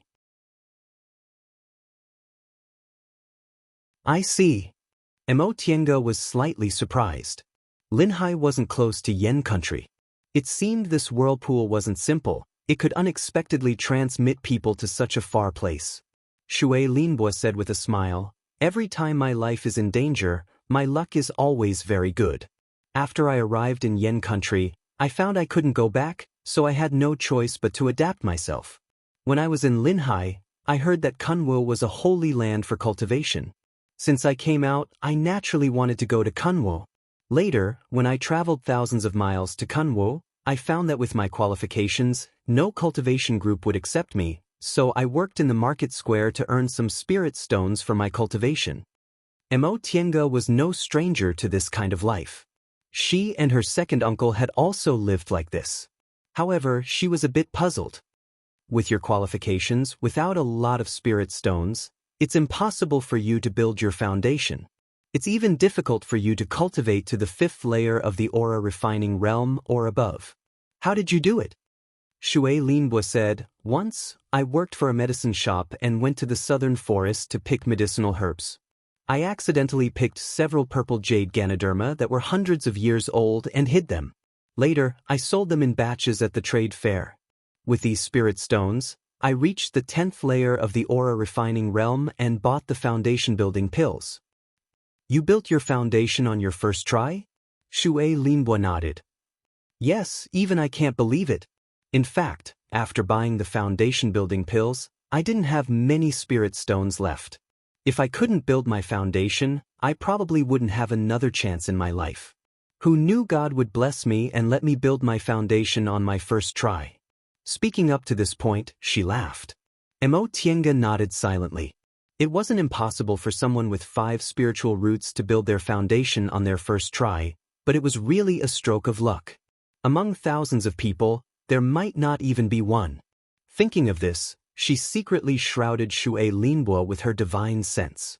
After finding that Shui Linbo was calm and didn't seem to be lying, she smiled. It's really luck. Among the people I know, almost no one can build their foundation on their first try with 5 spiritual roots. Back then, before she met Zhong Muling and only had 5 wasted spiritual roots, she had built her foundation twice, and the second time, she had to take 3 foundation-building pills in a row to build her foundation. In comparison, Shui Linbo's luck wasn't just good. Yes, even I find it incredible, Shui Linbo said with a smile. Although I've wandered around and suffered a lot over the years, God always cares for me. Every time I escape from death, I succeeded in building my foundation on my first try. Every time I think of this, I tell myself to live well. Looking at her calm smile and confident look, Emotienga sighed inwardly. If this child didn't lie, with her steadiness and perseverance, it was Jinji's blessing to be with her.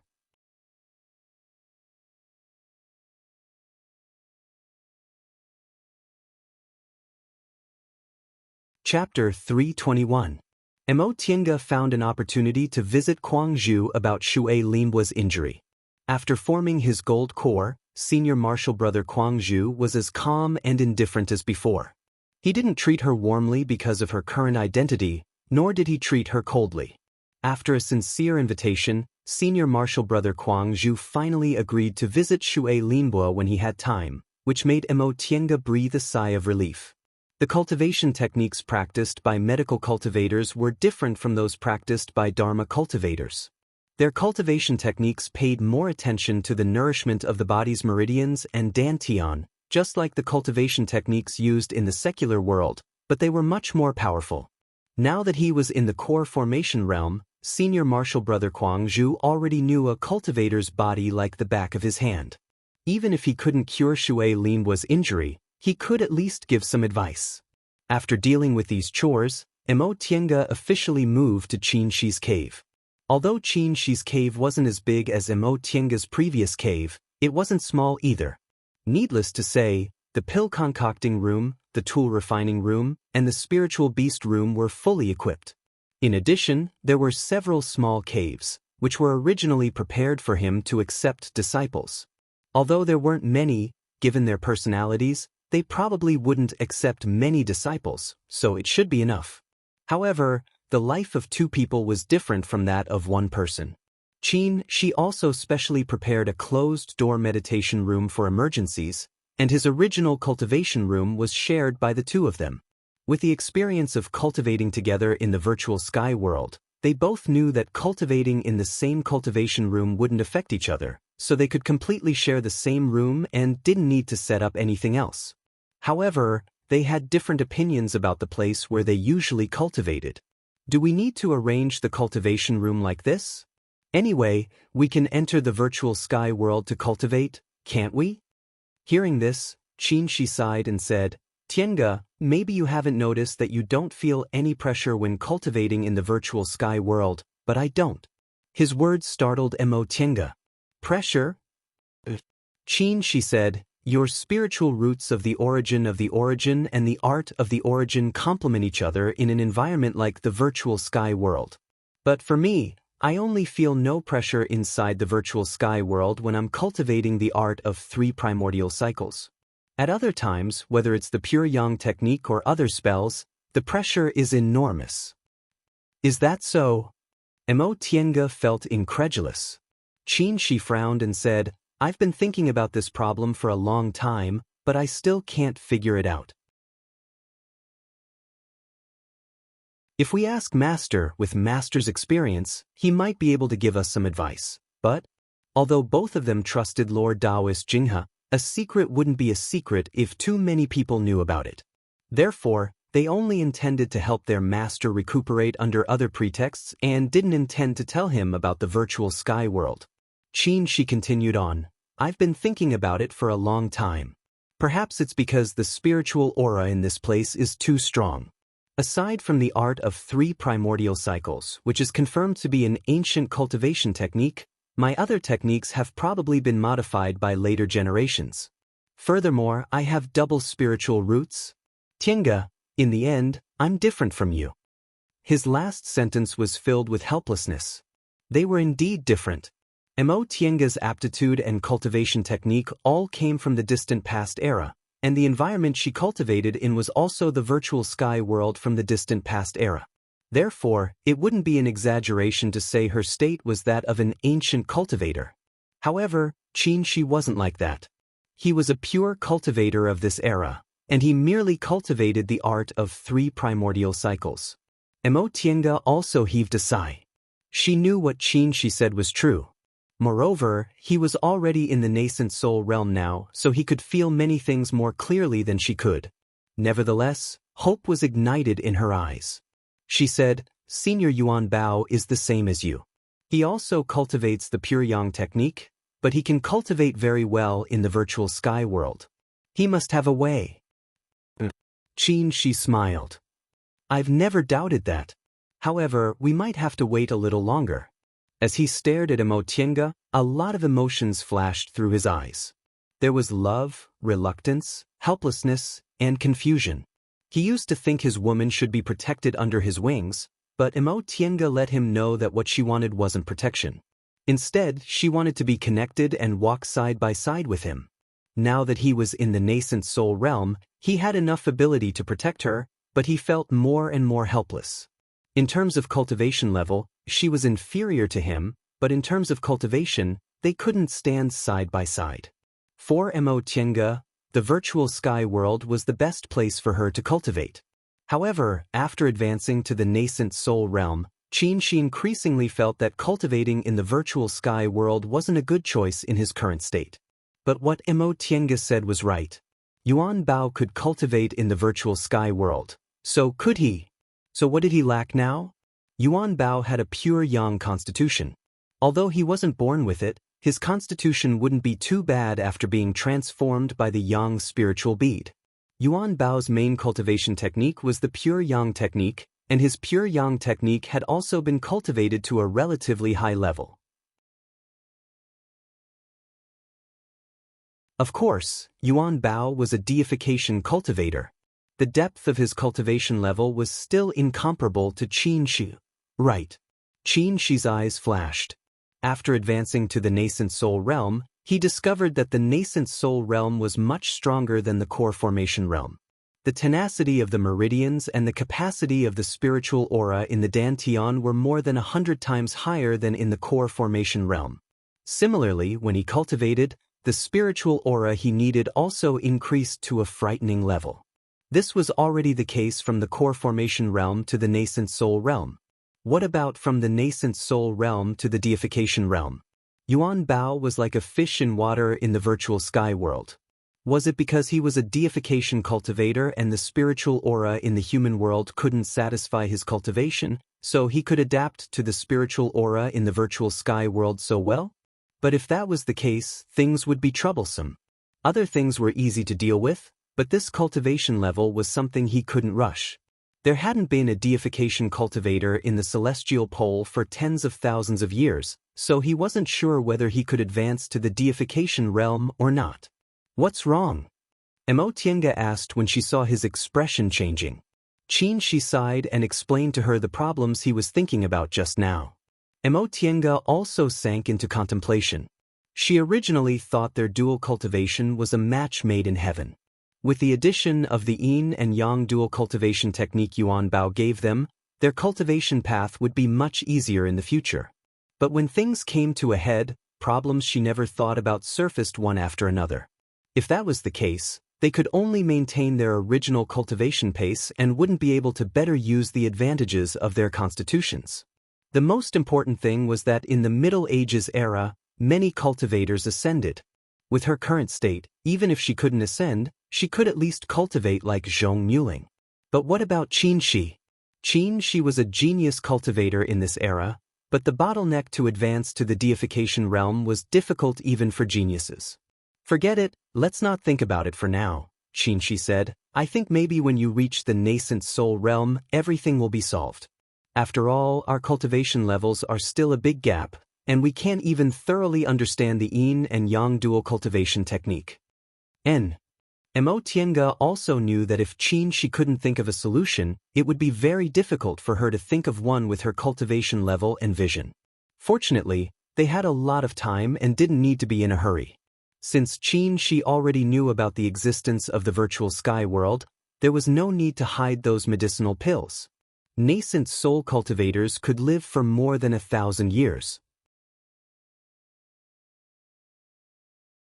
If their cultivation level was high and they took good care of themselves, it wasn't impossible for them to live for more than 2,000 years. Coupled with the longevity pills concocted from the spiritual herbs in the virtual sky world, she could live for more than 2,000 years. Right now, he was only a little over 200 years old.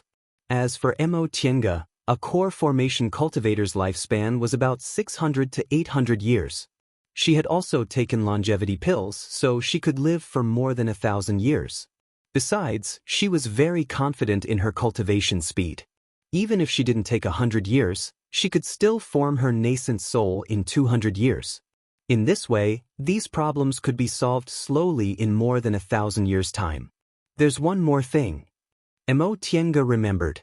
What do you think of Shui Linbo? Although she didn't participate in the conversation with Shui Linbo, with the power of a nascent soul cultivator, his divine sense had never left Mingxin residence, so he clearly knew the content of their conversation. She thought for a moment and said, except for the fact that her origin can't be verified, there are no other flaws. Mo Tiange nodded. This was also her conclusion.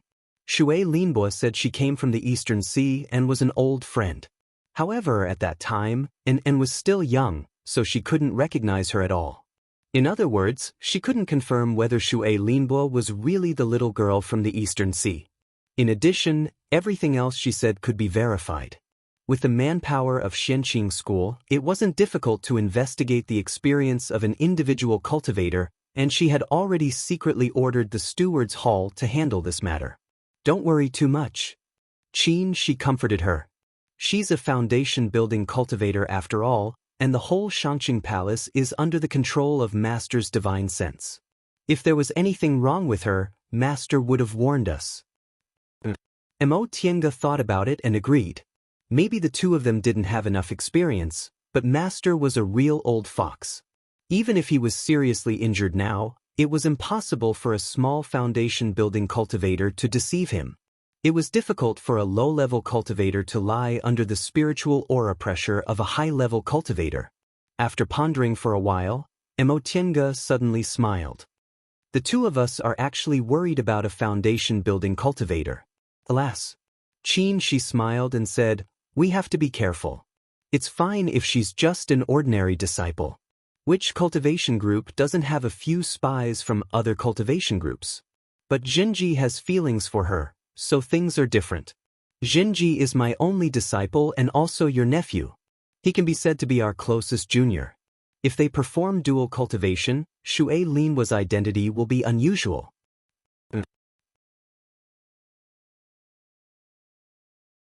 Mo Tiange suddenly had an idea and said, by the way, if there's nothing suspicious about her, I can accept her as my disciple. I remember she has 5 spiritual roots, so maybe she can practice the art of the origin. She couldn't help but smile. How can a cultivator with 5 spiritual roots casually practice the art of the origin? I think it's because Shui Linbo likes your temperament. You also want Jinji to feel at ease, right? Mo Tiange lowered her head in embarrassment when he hit the nail on the head, but she felt she was right, so she said confidently, I'm a core formation cultivator now, so it's only right for me to accept a disciple. At least, I can ask someone to run errands for me. And it's only right. She nodded, but the next moment he glanced at her with a faint smile. However, Master Daoist Jingwei, you're a genius who formed your gold core within 100 years, and you're also Lord Daoist Jinghe's last disciple and Lord Daoist Shoujing's dual cultivation Dao companion. What disciple can't you accept? Why do you have to accept a disciple with 5 spiritual roots who's half dead? Mo Tiange laughed dryly and had to admit it. Fine, if Shui Linbo recovers, Jinji will most likely perform dual cultivation with her. At that time, I'll accept her as my disciple as a gift to Jinji. She agreed, but he emphasized, we'll talk about this later. At the very least, we have to clearly investigate her origin and make sure there's no doubt about it. Don't worry, I know that. You're tuning in to the Wang Lin's Journey YouTube channel. Don't forget to subscribe and join us on this journey to catch the most captivating stories.